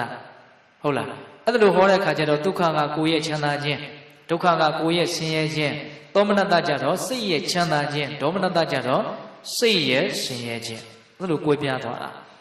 နောက်ပြီးတော့ဝေဒနာကို6မျိုးဟောတာလည်းရှိတယ်တဲ့နော်စကုတံဖတ်တဇာဝေဒနာမျက်စိကြောင့်ဖြစ်တဲ့ဝေဒနာတွေနားကြောင့်ဖြစ်တဲ့ဝေဒနာတွေနှာခေါင်းကြောင့်ဖြစ်တဲ့ဝေဒနာတွေလျှာကြောင့်ဖြစ်တဲ့ကိုယ်ကြောင့်ဖြစ်တဲ့စိတ်ကြောင့်ဖြစ်တဲ့ဟောဝေဒနာတွေမရှိဘူးလားရှိတယ်ဝေဒနာကို18မျိုးဟောတာလည်းရှိတယ်နော်ဝေဒနာကို36မျိုးဟောတာလည်းရှိတယ်ဝေဒနာကို108မျိုးဟောတာတောင်ရှိတယ်တဲ့အဲ့ဒီမှာတလက်စားတဲ့မြတ်စွာဘုရားကဗာဆက်ပြီးတော့အမင်းရှိပြန်လို့ဆိုတော့အနန္နာတဲ့ဟောဒီလောကကြီးမှာကာမဒုက္ခဆိုတာရှိတယ်ဟောခံစားချက်နဲ့ပတ်သက်ပြီးတော့ပြောတာနော်ဒါဦးဇင်းတို့ကဘာပြောချင်အောင်ဆိုနိဗ္ဗာန်အကြောင်းကိုပြောချင်တာဟုတ်လားအေးခံစားချက်နဲ့ပတ်သက်ပြီးတော့ကာမဒုက္ခဆိုတာလောကကြီးမှာရှိတယ်တဲ့အဲ့ဒါကဘာလို့ဆိုတော့နော်ယူပါယုံတတ္တယုံကန္တယုံရတ္တယုံပဋ္ဌဘာယုံနောက်ကောင်းမြတ်တဲ့ဒီအာယုံ၅ပါးကိုအကြောင်းပြုပြီးတော့စိတ်ထဲမှာနှစ်သက်တဲ့ဝမ်းသာတဲ့ကြည်နူးတဲ့ချမ်းသာတဲ့ဆိုတဲ့သဘောကလေးအဲ့ဒါကာမဒုက္ခကိုမြင်နေတာလေးမြင်လဲရလို့ကြားချင်တာလေးကြားလဲရလို့စိတ်ထဲမှာမဖြစ်တော့ချမ်းသာသွားအဲ့ဒါဘာတော့ကာမဒုက္ခဟုတ်လားဒီဒုက္ခကိုတရားဓမ္မတို့အရင်တို့အထုထိထားပြီးတော့ဒါပုထုဇဉ်တွေဟာလိုက်ပြီးတော့အတင်းရှားနေတယ်ဆိုတဲ့အဓိပ္ပာယ်မရှိဘူးလားရှိတယ်အဲ့ဒါတစုံတစ်ယောက်ကမြန်တကယ်လို့ဟောဒီလောကကြီးမှာကာမဒုက္ခသာလည်းအကောင်းဆုံးချမ်းသာတာဆိုလို့ကာမဒုက္ခပဲရှိတာပါလို့ပြောခဲ့မယ်ဆိုရင်အဲ့ဒီစကားကိုငါလက်မခံနိုင်ဘူးတဲ့မြတ်စွာဘုရားနော်လောကမှာချမ်းသာဆိုလို့ကာမဒုက္ခပဲရှိတာပါလို့ပြောခဲ့မယ်ဆိုရင်ဗါတဲ့တော့လက်မခံနိုင်ဘူးတဲ့ဘာဖြစ်လို့ဆိုတော့တဲ့သူ့ထက်ချမ်းသာတဲ့ပထမဇန်ချမ်းသာဆိုတာရှိနေလို့ပဲတဲ့ဟောလောကကြီးမှာပထမဇန်ချမ်းသာဆိုတာရှိတဲ့နော်ပထမဇန်ချမ်းသာဆိုတာကဘာဝနာတရားတစ်မျိုးမျိုးကိုကြိုးစားအထုတ်လို့စိတ်ထဲမှာနိဝရဏတရား၅ပါးကင်းလို့ဖြစ်ပေါ်လာတဲ့ချမ်းသာလို့အကျဉ်းပြနားလည်ရမှာပေါ့နော်ဇန်ချမ်းသာပထမဇန်ချမ်းသာအဲ့ဒါဦးဇင်းတို့ပထမဇန်ရတဲ့ပုဂ္ဂိုလ်တယောက်ကလောကကြီးမှာဖြင့်ဒီပထမဇန်ချမ်းသာဟာအကောင်းဆုံးပါပဲချမ်းသာဆိုလို့ဒါပဲရှိပါတယ်လို့ပြောခဲ့မယ်ဆိုရင်အဲ့ဒါကိုလည်းငါဘုရားလက်မခံနိုင်ဘူးတဲ့ဘာဖြစ်လို့ဆိုတော့သူ့ထက်ချမ်းသာတဲ့ဒုတိယဇန်ချမ်းသာဆိုတာရှိနေလို့ပဲတဲ့ဟောကာမဒုက္ခတဲ့ပထမဇန်ချမ်းသာကတာတယ်ပထမဇန်ချမ်းသာတဲ့ဒုတိယဇန်ချမ်းသာကတာတယ်ဟာဒုတိယဇန်ချမ်းသာအကောင်းဆုံးလို့ပြောခဲ့မယ်ဆိုရင်လည်းဒါလက်မခံဘာဖြစ်လို့တတိယဇန်ချမ်းသာဆိုတာရှိနေတယ်တတိယဇန်ချမ်းသာဟာအကောင်းဆုံးလို့ပြောရင်လက်မခံနိုင်ဘူးဘာကြောင့်လဲစတုထဇန်ချမ်းသာဆိုတာရှိတယ်ဟောရူပဇန်၄ပါးတခါဒီရူပဇန်၄ပါးကိုရတဲ့ပုဂ္ဂိုလ်ကစတုထဇန်ဒီသားလေးအကောင်းဆုံးပါပဲလို့ပြောခဲ့မယ်ဆိုရင်လည်းပဲမြတ်စွာဘုရားကဒါကိုလက်မခံနိုင်ဘူးဘာဖြစ်လို့ဆိုတော့ဦးဇင်းတို့အာကာတနိသယရဏဇန်ဆိုပြီးတော့အရူပဇန်၄မှာနောက်ပထမဆုံးဇန်ဆိုတာရှိတယ်နော်အရူပဇန်၄ပါးထဲမှာပထမဆုံးဇန်ပေါ့အဲ့ဒီဇန်ချမ်းသာရှိနေတဲ့အတွက်ကြောင့်ဟောအဲ့ဒီဇန်ချမ်းသာတဲ့တာရာကဘာလို့ဝိညာဉ်နဲ့စာယရဏဇံပြီးတော့တုတ္တတာရာကအာကိဉ္စညာယရဏဇံတုတ္တတာရာကနေဝတင်ညာနာတင်ညာယရဏဇံအရူပဇံ၄ပါးပေါ့နော်လူငယ်တွေကတော့နော်ပါဠိဝါဒတွေများတော့ခေါင်းတွေများနောက်နေမလားတော့မသိဟုတ်လားအေးအဲ့တော့ပြောချင်တာကဘာလို့ဆိုတော့ချမ်းသာဆိုတာလောကကြီးမှာအဆက်အမျိုးမျိုးရှိတယ်ဆိုတာလေးကိုဘ ഹു တုတ္တမှတ်စေခြင်းဟုတ်လားကာမဒုက္ခတဲ့ဟောဇန်ချမ်းသာအမျိုးမျိုးနော်ဇန်ကို10မျိုးပြောသွားတာနော်ရူပဇန်4မျိုးအရူပဇန်4မျိုးအဲ့ဒါတကယ်လို့မြန်နေဝတင်ညာနာတင်ညာယရဏဇန်ရတဲ့ပုဂ္ဂိုလ်ကဒီဇန်ချမ်းသာအကောင်းဆုံးပဲလို့ပြောခဲ့မှဆိုရင်ဒါလည်းမဟုတ်သေးဘူးတဲ့ဘာလို့ဆိုဦးဇင်းတို့ဝေဒနာတင်ညာတို့ရဲ့ချုပ်ငြိမ်းခြင်းလို့ဆိုရမယ်နိရောဓတမပတ်ဝင်စားကြတဲ့ပုဂ္ဂိုလ်တွေနိဗ္ဗာန်ရဲ့ချမ်းသာကိုသူတို့ခံစားရတယ်ခံစားတယ်ဆိုတာဝေဒနာတစ်မျိုးအနေနဲ့ခံစားတာကိုပြောတာတော့မဟုတ်ပါဘူးဟုတ်လားအဲ့ဒါဦးဇင်းတို့နိဗ္ဗာန်ချမ်းသာဟာအကောင်းဆုံးဆိုတဲ့အဓိပ္ပာယ်ပေါ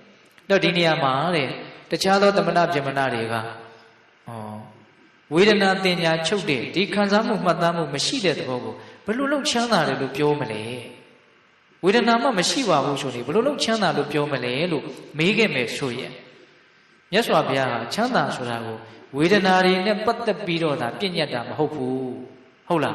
ဝေဒနာမရှိတဲ့သဘောမှာလည်းပဲချမ်းသာကိုမြတ်စွာဘုရားပြည့်ညတ်တယ်လို့သင်တို့ပြောရမယ်တဲ့မြတ်စွာဘုရားကဒါကြောင့်ပိဋကပေါင်းသူတော်ကောင်းတို့ဒါကြတော့ဒေသနာကအလွန်မှမြင့်မားသွားပြီလို့မဆိုနိုင်ဘူးလားနော်ချမ်းသာကိုဝေဒနာနဲ့ချိန်ထိုးလို့မရဟုတ်တယ်မဟုတ်လားတကယ်စင်စစ်နိဗ္ဗာန်ဆိုတာဝေဒနာတစ်မျိုးဟုတ်သလားမဟုတ်ဒါပေမဲ့တရားဓမ္မတို့ဦးဇင်းတို့တွေကဒီဝေဒနာသဘောလောက်ကိုပဲကိုကချမ်းသာဆင်းရဲကနားလေတာဟုတ်လားဝေဒနာချုပ်သွားတဲ့သဘောဟာချမ်းသာဆိုတာကိုဘယ်လိုလုပ်သိနိုင်မှာတော့ ဒါသိကျင်တယ်ဆိုရင်စောစောကစကားပဲပြန်ခေါ်ရမယ်ကိုကိုယ်တိုင်မဲ့ညာပူညာရအောင်ကြိုးစားလိုက်ဖို့ပဲရှိတယ်ခုဟာကဒါဦးဇင်းတို့ကလည်းဘာမှမသိတော့တရားဓမ္မတွေကလည်းဘာမှသိပြီးတော့မသိတဲ့လူချင်းပြောနေရင်ဒါကလူရင်းရောက်ဖို့သိပြီးတော့မလွယ်ဘူးပေါ့နော်ပုံမြင်လေးတစ်ခုကြားဖို့တယ်တချို့လည်းကြားဖို့ပါလိမ့်မယ်နိဗ္ဗာန်နဲ့ပတ်သက်ပြီးတော့ဟုတ်လားတခါတော့ကငါးမကြီးနဲ့လိမ့်မကြီးနဲ့ရေထဲမှာတော်တော်ခင်တယ်လို့ဆိုတယ်အဲ့ဒါလိုနေကြရင်လည်းတနေ့တော့လိမ့်မကြီးကဥကျင်တော့ကုန်းပေါ်တက်သွားတာပေါ့နောက်တောင်မြင်တက်ပြီးတော့ဥပြီးတော့ဒုက္ခိကြပြီးဆိုရေထဲပြန်ဆင်းလာတော့ငါးမကြီးနဲ့တွေ့တဲ့အခါကျတော့ငါးမကြီးကညှိဖယ်သွားတော့လို့မေးတယ်ငါကုန်းပေါ်တက်သွားတာလို့ပြောကုန်းပေါ်တက်သွားတာလို့ပြောတော့ငါကုန်းဆိုတာဘာကိုပြောတာလဲလို့မေးတယ်တော့လိမ့်မကြီးကကုန်းဆိုတာပန်းမင်ကလေးတွေနဲ့နေရောင်ကြီးလေးနဲ့လိပ်ပြာလေးတွေနဲ့တော်တော်ကိုလှတယ်လို့ကုန်းကိုပြောပြအဲ့လိုကုန်းအကြောင်းကိုဘလောက်ပြောလို့မှဒီငါကနားမလဲသူကဘာဆိုကုန်းပေါ်မှာတစ်ခေါက်မှမရောက်ဘူးပဲကိုသူကရေထဲပဲကျက်စားတဲ့အကောင်ဟုတ်လားလိပ်ကတော့ရေထဲလည်းကျက်စားတယ်ကုန်းပေါ်လည်းကျက်စားတယ်သူကအတွေ့အကြုံနှမျိုးရှိတယ်ဟုတ်လားခုတကယ်မှတော့ဦးဇင်းတို့တွေကအတွေ့အကြုံနှမျိုးမရှိသေးဘူးကိုကဒီလောကကြီးရဲ့အကြောင်းကိုဘာမှသိပြီးတော့မသိသေးဘူးတော့ဝေဒနာနဲ့ပတ်သက်ပြီးတော့တောင်ဆုံးအောင်မသိဘူးဝေဒနာនិရောဓကိုသိဖို့ဆိုတာမလွယ်သေးဘူးပေါ့ဟုတ်လားဒါကြောင့်ပိဿပေါင်းတော်ပေါင်းတို့နော်လိတ်ကကုန်းအကြောင်းကိုရှင်းပြလေငါးကမျက်စိလဲလေးဟုတ်လားအဲ့လိုဖြစ်မှမဆိုးရဘူးလားဆိုးရတယ်နော်ဒါကြောင့်ပိဿပေါင်းတော်ပေါင်းတို့နိဗ္ဗာန်နဲ့ပတ်သက်ပြီးတော့နားလည်ခြင်းနဲ့ဆိုရင်တော့မဉ္ဇဉ်ပူညာရအောင်ကြိုးစားဖို့ပဲရှိတယ်သို့တော့အဲ့ဒါမရသေးခင်မှာလည်းပဲနိဗ္ဗာန်အကြောင်းကိုထိုက်သလောက်သဘောပေါက်ခြင်းနဲ့ဆိုရင်ဝိပဿနာဉာဏ်ကိုရှင်းချက်အောင်ပွားများပေါ့ဝိပဿနာဉာဏ်ကိုရှင်းချက်အောင်ပွားများလို့စိတ်ထဲမှာຢာကဒေါသမောဟနေပါလာတဲ့အမျှစိတ်မှာတက်တာတဲ့သဘောငြိမ်းချမ်းတဲ့သဘောဆိုတာရမှာပဲအဲ့ဒါလိုရလာတဲ့အခါမျိုးမှာငါဒီလောက်ကလေးစူးစမ်းတာတော့ဒီလိုချမ်းသာတယ်ဆိုရင်ဘုရားကျမ်းသာရိယာသူတော်ကောင်းကြီးတွေအလွန်ချီးမွမ်းတဲ့သူတို့မျက်မှောက်ပြုတဲ့နိဗ္ဗာန်ဟာဘလောက်မြန်ချမ်းသာလိမ့်မလဲလို့မှန်းဆလို့မရနိုင်ဘူးလားရနိုင်တယ်အဲ့တော့ဦးဇင်းတို့အလုံးစုံပြောနိုင်တာကတော့ဒါလောက်ပဲဟုတ်လားတတ်တက်ပို့ပြီးတော့မပြောတတ်တော့ဘူးเนาะဒါကြောင့်ပိဿပေါင်းသူတော်ကောင်းတို့နိဗ္ဗာန်ချမ်းသာထက်သာလွန်သောချမ်းသာသည်မရှိတဲ့ဟုတ်ရဲ့လားဒါလေးကိုအခုလောလောဆယ်တော့ဘာမှသိပြီးတော့သဘောပေါက်သေးမှာမဟုတ်ဘူးပေါ့ဟုတ်လားသို့တော့သဘောပေါက်တဲ့ပေါက်အောင်ကသူများကိုအကူအညီတောင်းလို့မရဘူးနော်ကိုယ်တိုင်ပဲကြိုးစားအထုတ်ပြီးတော့ယူရမှာဟုတ်ရဲ့လားအဲ့တော့ဦးဇင်းတို့ဒီကနေ့မြတ်စွာဘုရားအတိပေးလိုက်တဲ့ဒေသနာဘယ်နှချက်တော့၄ချက်ဟုတ်ရဲ့လားအခုနောက်ဆုံးဟာပြောပြီးသွားပြီနော်နိဗ္ဗာန်ချမ်းသာသည်အလွန်ကဲဆုံးသောအကြီးကျယ်ဆုံးသောအမြင့်မြတ်ဆုံးသောချမ်းသာဟုတ်ရဲ့လားအဲ့တော့ဦးဇင်းတို့၄ချက်ပြန်ပြီးတော့ပြောကြည့်မယ်နော်ຢာကဆိုတဲ့ဆွဲလန်းမမောမှုလောက်ပူတဲ့မီးဆိုတာလောကမှာမရှိဘူးနော်ဒေါသလောက်ကြီးတဲ့အပြစ်များတဲ့အပြစ်ဆိုတာလောကမှာမရှိဘူးဟုတ်လားခန္ဓာလောက်ဆင်းရဲတဲ့ဒုက္ခဆိုတာလောကမှာမရှိဘူးနိဗ္ဗာန်လောက်ချမ်းသာတဲ့ချမ်းသာတဲ့လောကမှာမရှိဘူးတဲ့အလွန်မှအခြေခံကြတဲ့သိစရာတွေလို့ဆိုခြင်းပါတယ်လောကကြီးမှာသိစရာတွေကတော့အများကြီးပါပဲသို့တော့တချို့ကိစ္စတွေကမသိလည်းဘာမှကိစ္စမရှိပါဘူးသိလို့လည်းပဲဘာမှအကြောင်းမထူးလာပါဘူးသို့တော့ဒီလိုအကြောင်းအရာတွေကတော့သိရင်အများကြီးအကျိုးမရှိနိုင်ဘူးလားရှိနိုင်တယ်ຢာကဆိုတဲ့မိဟာအပူဆုံးလို့ဘုရားဟောတယ်ဟုတ်လားဒေါသဆိုတဲ့သဘောဟာအကြည်ဆုံးအပြစ်လို့ဘုရားဟောတယ်ခန္ဓာဟာအဆင်းရဲဆုံးဒုက္ခလို့ဘုရားဟောတယ်နိဗ္ဗာန်ဟာအကောင်းဆုံးချမ်းသာလို့ဘုရားဟောတယ်အဲ့တော့ကိုနားလည်နိုင်တဲ့အနေအထားမမြင့်မားသေးတောင်မှဒါကိုတုတ္တမယဉာဏ်အနေနဲ့မှတ်သားထားဖို့တော့မလိုဘူးလားတုတ္တမယဉာဏ်အခုသိသွားကြပြီနော်ကြားလို့သိသွားတာဘုရားပြောခဲ့တယ်ဒါဉာဏ်သံဃာတွေကအဆင့်နဲ့ပြောလို့အခုကြားရတယ်ကြားတော့မဖြစ်သွားတော့သိသွားတယ်ဘယ်နှချက်သိသွား၄ချက်အဲ့ဒီသိတဲ့သိကိုဘာခေါ်မလို့တုတ္တမယသိအဲ့ဒီအသိကနေတစ်ဆင့်တက်ရအဲ့ဒါဘာတော့ဆိုတော့စဉ်းစားရမယ်ຢာကဆိုတဲ့မမောမှုဟာအကြီးဆုံးအပူဆုံးမီးလို့ပြောတယ်ဟုတ်သလားစဉ်းစားဦးဇင်းခုနကတော့ပြောခဲ့တဲ့အချက်လက်လေးတွေနဲ့ချိန်ထိုးပြီးတော့စဉ်းစားတော့ဒီဆွဲလန်းမမောမှုရှိရင်ပျက်စီးတဲ့အခါမှာဘလောက်ပူရမလဲဒါစဉ်းစားဒေါသဖြစ်လာတဲ့အခါမှာအပြစ်တွေဘလောက်များလဲဒါစဉ်းစားခန္ဓာဟာဆင်းရဲတယ်ဆိုတာကိုသတိထားပြီးတော့သိအောင်စဉ်းစားနော်အဲ့လိုစဉ်းစားပါများလို့ရှိရင်ပင်ကိုကမှန်ကန်တဲ့သဘာဝတရားတွေဖြစ်တဲ့အတွက်ကြောင့်ပိဿတို့ရဲ့စိတ်ထဲမှာထိုက်တဲ့နားလည်မှုတွေဟာတွတ်တက်ပြီးတော့မလာပြီဘူးလားလာမယ်အဲ့ဒီစဉ်းစားလို့အတိတွေပိုးပြီးတော့တိုးလာတဲ့အတိမျိုးကိုကျတော့ဘာခေါ်တော့စိန္ဒာမယဉာဏ်ဟုတ်တယ်မဟုတ်လားတုတ္တမယဉာဏ်စိန္ဒာမယဉာဏ်နောက်တစ်ပါးဉာဏ်ကြံလေးဘာဝနာမယဉာဏ်ဘာဝနာမယဉာဏ်ကတော့ကိုယ်တိုင်လက်တွေ့သိအောင်ကြိုးစားအထောက်တဲ့အပိုင်းဟုတ်လားအဲ့တော့ဦးဇင်းတို့ဒီနေရာမှာဏိကုံးချုပ်ပြောချင်တာက ဒီအပူဆုံးမီးကိုဘလို့ငြိမ့်သက်မလဲတနည်းအားဖြင့်ဘလို့လျှော့မလဲနော်အကြီးဆုံးအပြစ်ကိုဘလို့ပပျောက်သွားအောင်လုပ်မလဲအစင်းရဲဆုံးဒုက္ခတွေငြိမ်းအောင်ချုပ်အောင်ဘလို့လုပ်မလဲအကောင်းဆုံးချမ်းသာကိုမျက်မှောက်ပြုနိုင်အောင်ဘလို့လုပ်မလဲဆိုတဲ့အချက်နော်အဲ့ဒါကိုဦးဇင်းတို့အကောင်းဆုံးအဖြေပေးရမယ်ဆိုရင်တော့တတိပဋ္ဌာန်ဘာဝနာကိုပွားများလိုက်ကြဖို့ပါပဲဟုတ်လားတတိပဋ္ဌာန်ဘာဝနာကိုပွားများခြင်းအပြင်အပူဆုံးမီးကိုငြိမ့်သက်နိုင်တယ်အကြီးဆုံးအပြစ်ကိုဖြောက်ပြနိုင်တယ်ဟုတ်လားအဆိုးဆုံးဆင်းရဲဒုက္ခကိုချုပ်သွားစေနိုင်တယ်အကောင်းဆုံးချမ်းသာကိုမျက်မှောက်ပြုရနိုင်တယ်တစ်ချက်ခုတ်ရင်၄ချက်ပြတ်မယ်ပေါ့ဟုတ်လားလောက်ရမယ်လို့ကဘာတော့တတိပဋ္ဌာန်ဘာဝနာကိုပွားများဖို့အဲ့တော့ဒီနေရာမှာဦးဇင်းတို့ပေးတဲ့ပေါင်းတော်အောင်တို့တတိပဋ္ဌာန်ဘာဝနာကိုပွားများတယ်ဆိုတာဘာတော့တတိပဋ္ဌာန်တရားကမပေးတဲ့တို့ရဲ့စိတ်ထဲကောင်းထဲမှာမှတ်သားပြီးသားလိမ္မာကျွမ်းကျင်ပြီးသားစကလုံးတစ်လုံးမှာဟုတ်လားအဲ့တော့ဒီနေရာမှာဦးဇင်းတို့တတိပဋ္ဌာန်တရားပွားများဖို့ဆိုတာနဲ့ပတ်သက်ပြီးတော့အကျေတုံးပြောဖို့ဆိုတာတော့မဖြစ်နိုင်ဘူးပေါ့နော်အေးဒါပေမဲ့အနှစ်ချုပ်ကလေးတော့ဦးဇင်းကဒီကုန်းချုပ်ပြောခြင်းတယ်နော်တတိပဋ္ဌာန်တရားပွားများတယ်ဆိုတာဘာတော့မိမိခန္ဓာရဲ့သဘောမိမိဘဝရဲ့သဘောကိုအမှန်တိုင်းသိအောင်တတိကိုပဓာနနေရာမှာထားပြီးတော့ကြိုးစားအထုတ်တဲ့သဘောအဲ့ဒါတတိပဋ္ဌာန်ဘာဝနာအလုပ်နော်ဒါတဲ့နည်းနည်းလေးချဲ့ပြောရမယ်ဆိုရင်ဒီခန္ဓာမှာဖြစ်เสียအကြောင်းရှိလို့ဒလဇတ်ဖြစ်ပေါ်နေတဲ့ရုပ်တဘာဝနာမ်တဘာဝလို့ဆိုတဲ့တဘာဝတရားမျိုးစုံဖြစ်နေတာမရှိဘူးလားရှိတယ်အဲ့ဒီတဘာဝတရားတွေကိုဖြစ်တိုင်းတိနေအောင်ကြိုးစားအထောက်ရမယ်ဓာတ်ထက်နည်းနည်းလေးအခြေချက်ပြောမယ်ဗျာဒီခန္ဓာမှာဖြစ်နေတဲ့တရားတွေကဘာတွေတော့ဘာတွေဖြစ်နေတာတော့ဘဝဆိုတာဖြစ်ချင်းလို့အကြံဉာဏ်အဓိပ္ပာယ်ရတယ်နော်အဲ့လိုဆိုရင်ကိုယ့်ဘဝကိုယ့်ခန္ဓာမှာဘာတွေဖြစ်နေတော့မြင်တာတွေဖြစ်တယ်အဲ့ဒီမြင်တာနဲ့ပတ်သက်တာတွေဆက်ပြီးတော့ဖြစ်တယ်ပြီးရင်ကြားတာတွေဖြစ်မယ်ကြားတာနဲ့ပတ်သက်တာတွေဆက်ဖြစ်မယ်နမ်းရှူတာတွေစားတောက်တာတွေတွေးထိတာတွေတွေးကြံတာတွေဖြစ်မယ်အဲ့ဒါနဲ့ပတ်သက်တဲ့နောက်ဆက်တွဲတွေဆက်ပြီးတော့ဖြစ်မယ်ဟုတ်လားဆိုကြပါစို့မြင်တာရဲ့နောက်ဆက်တွဲမြင်လိုက်ပြီဆိုရင်နောက်ဆက်တွဲကဘာတွေဖြစ်နေလဲမြင်လို့ကောင်းတယ်မြင်လို့မကောင်းအဲ့ဒါဘာလဲဝေဒနာကိုပြောတာနော်စိတ်ထဲမှာမြင်လိုက်ရလို့ချမ်းသာသွားတယ်ဟာမြင်လိုက်ရလို့ကိုပဲစိတ်ညစ်သွားတယ်စိတ်မချမ်းသာဘူးမနှစ်မြုပ်ဘူးဆိုတာမျိုးမရှိဘူးလားအဲ့ဒါမြင်ချင်းကြောင့်ဖြစ်လာတဲ့ဘာတွေတော့ခံစားချက်တွေပေါ့တော့တစ်ခါတလေကြတော့ကောင်းတာလည်းမဟုတ်ဘူးမကောင်းတာလည်းမဟုတ်ဘူးဖာသီးဖာတာပဲဘာမှသိပြီးတော့သင်ရဲ့ချမ်းသာမထင်ရှားတဲ့သဘောတွေကမရှိဘူးလားအဲ့ဒါကဘာလို့ဥပိ္ပခာပေါ့နော်မြင်ရင်းနဲ့ပတ်သက်ပြီးတော့ဖြစ်လာဟုတ်လားအဲ့လိုဖြစ်လာတဲ့အခါမှာကောင်းရင်ကောင်းတယ်လို့ကြိုက်တယ်မကောင်းရင်မကောင်းတယ်လို့မိုက်မယ်ဆိုပြီးတော့ရာဂဒေါသသဘောတွေဆက်ဖြစ်တာကမရှိဘူးလားရှိတယ်ဒါတွေကိုပြောတာနော်ကြိုက်ရင်ကြိုက်တယ်လို့မိုက်ရင်မိုက်တယ်လို့တုံ့ပြန်မယ်ဆိုပြီးတော့ကာယကံဝစီကံတွေကဆက်ဖြစ်တာမရှိဘူးလားရှိတယ်အဲ့တော့ဒကာဓမ္မတို့ဦးဇင်းတို့ဒါမြင်တာရဲ့မြင်တာကြောင့်ဖြစ်ပေါ်လာတဲ့နောက်ဆက်တွဲတွေဒါအကျဉ်းမြင်လေးပဲပြောတာပါဟုတ်လားအဲ့လိုမျိုးပိဋကပေါင်းတော်ကောင်းတို့ကြားတာ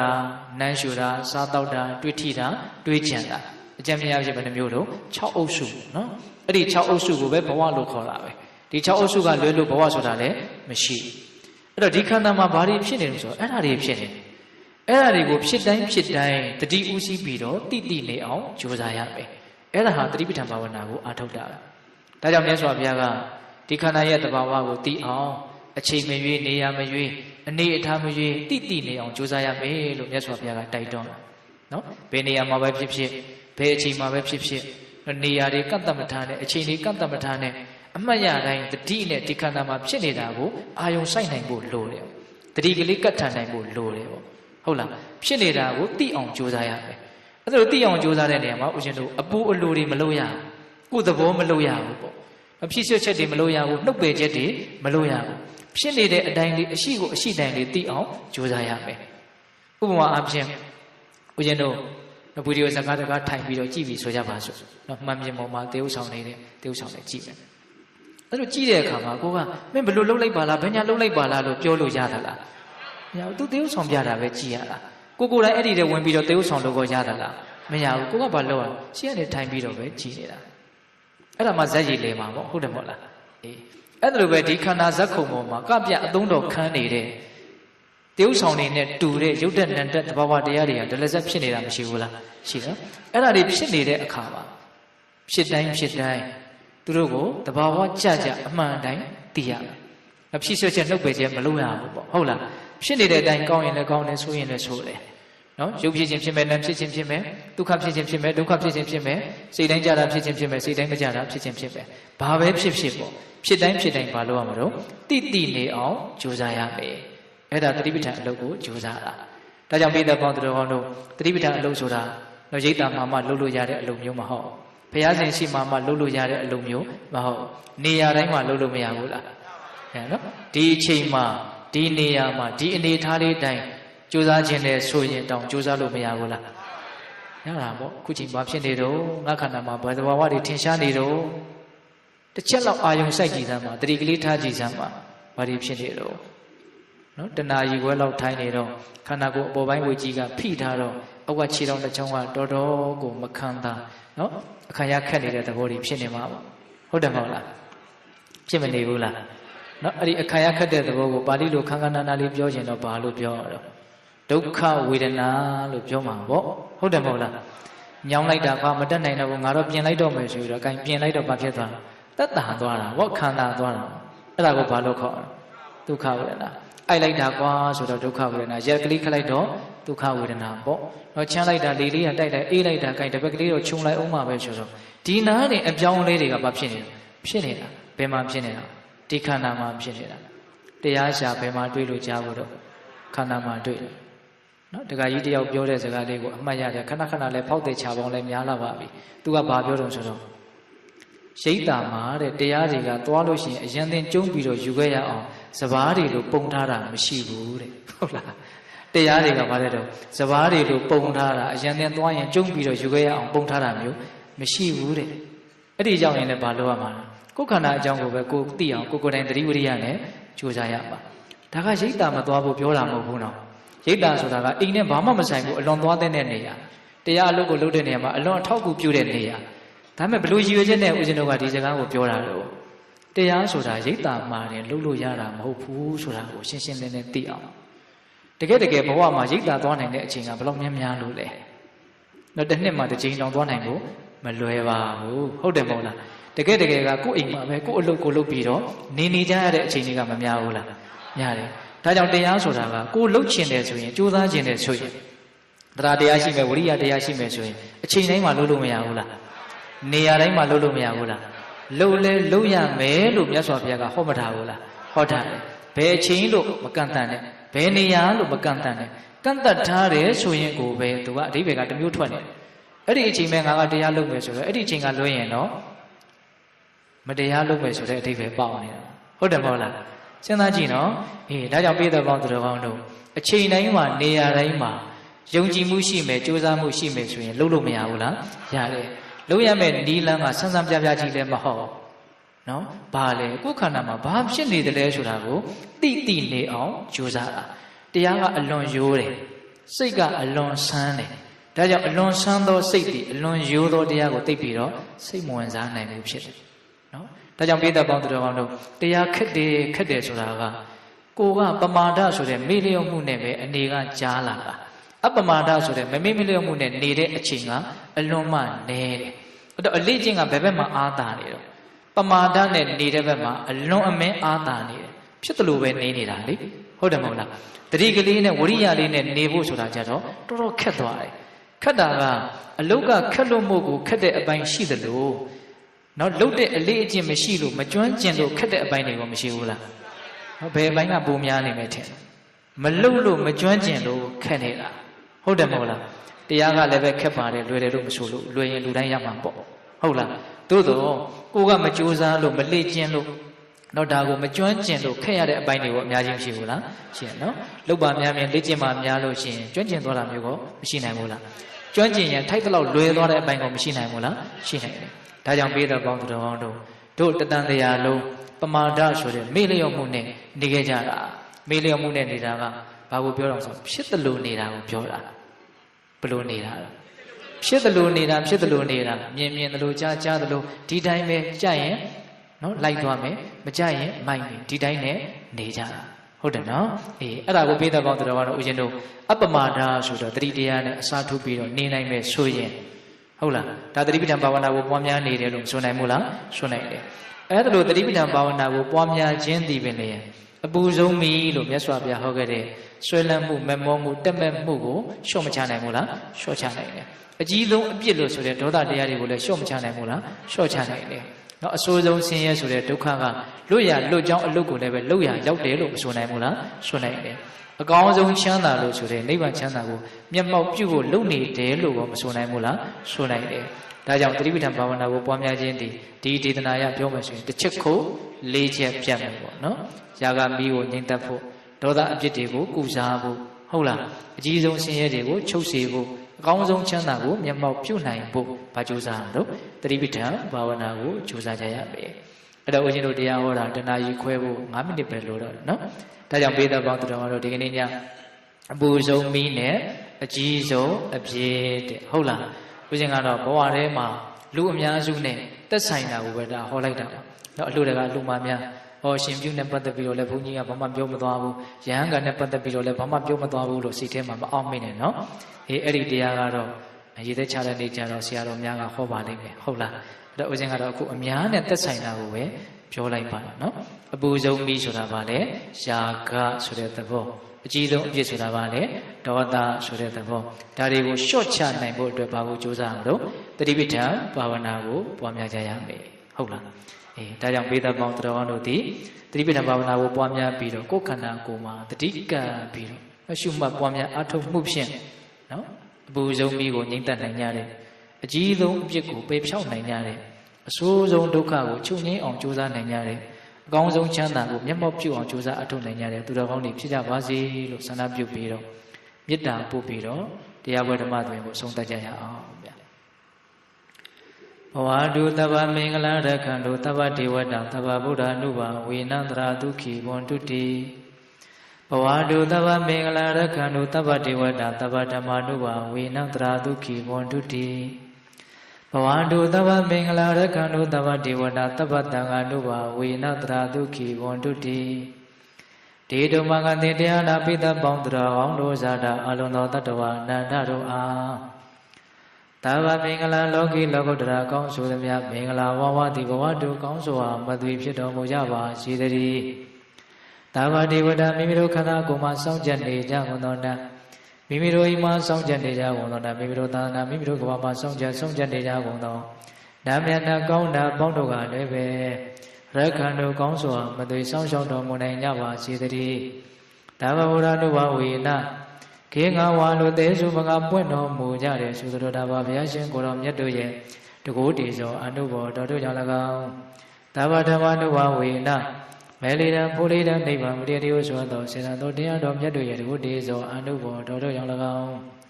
တဗ္ဗတံဃာနုဘာဝေနမေကတံလေးရောက်ပလတံလေးရောက်ဆိုသောရှင်တော်ရိယတံဃာရှင်မြတ်တို့နှင့်တကွာသီလဘုဒ္ဓမာတိကိုပညာကုန်တို့နဲ့ပြည့်စုံတော်မူကြတဲ့တကုတိတံဃာအရှင်ကောင်းရှင်မြတ်ပေါင်းတို့ရဲ့တကုတေသောအနုဘောတော်တို့ကြောင့်၎င်းတရားရရောညပါဘေခမဆိုင်ခြင်းရှိတိုင်းခြင်းရှိတိုင်းဒုက္ခိကိုစိတ်နှပြကြောင့်မှာချမ်းသာခြင်းရှိကြကုန်သည်ဘဝတုကောင်းစွာမသွေဖြစ်တော်မူကြပါစေတည်း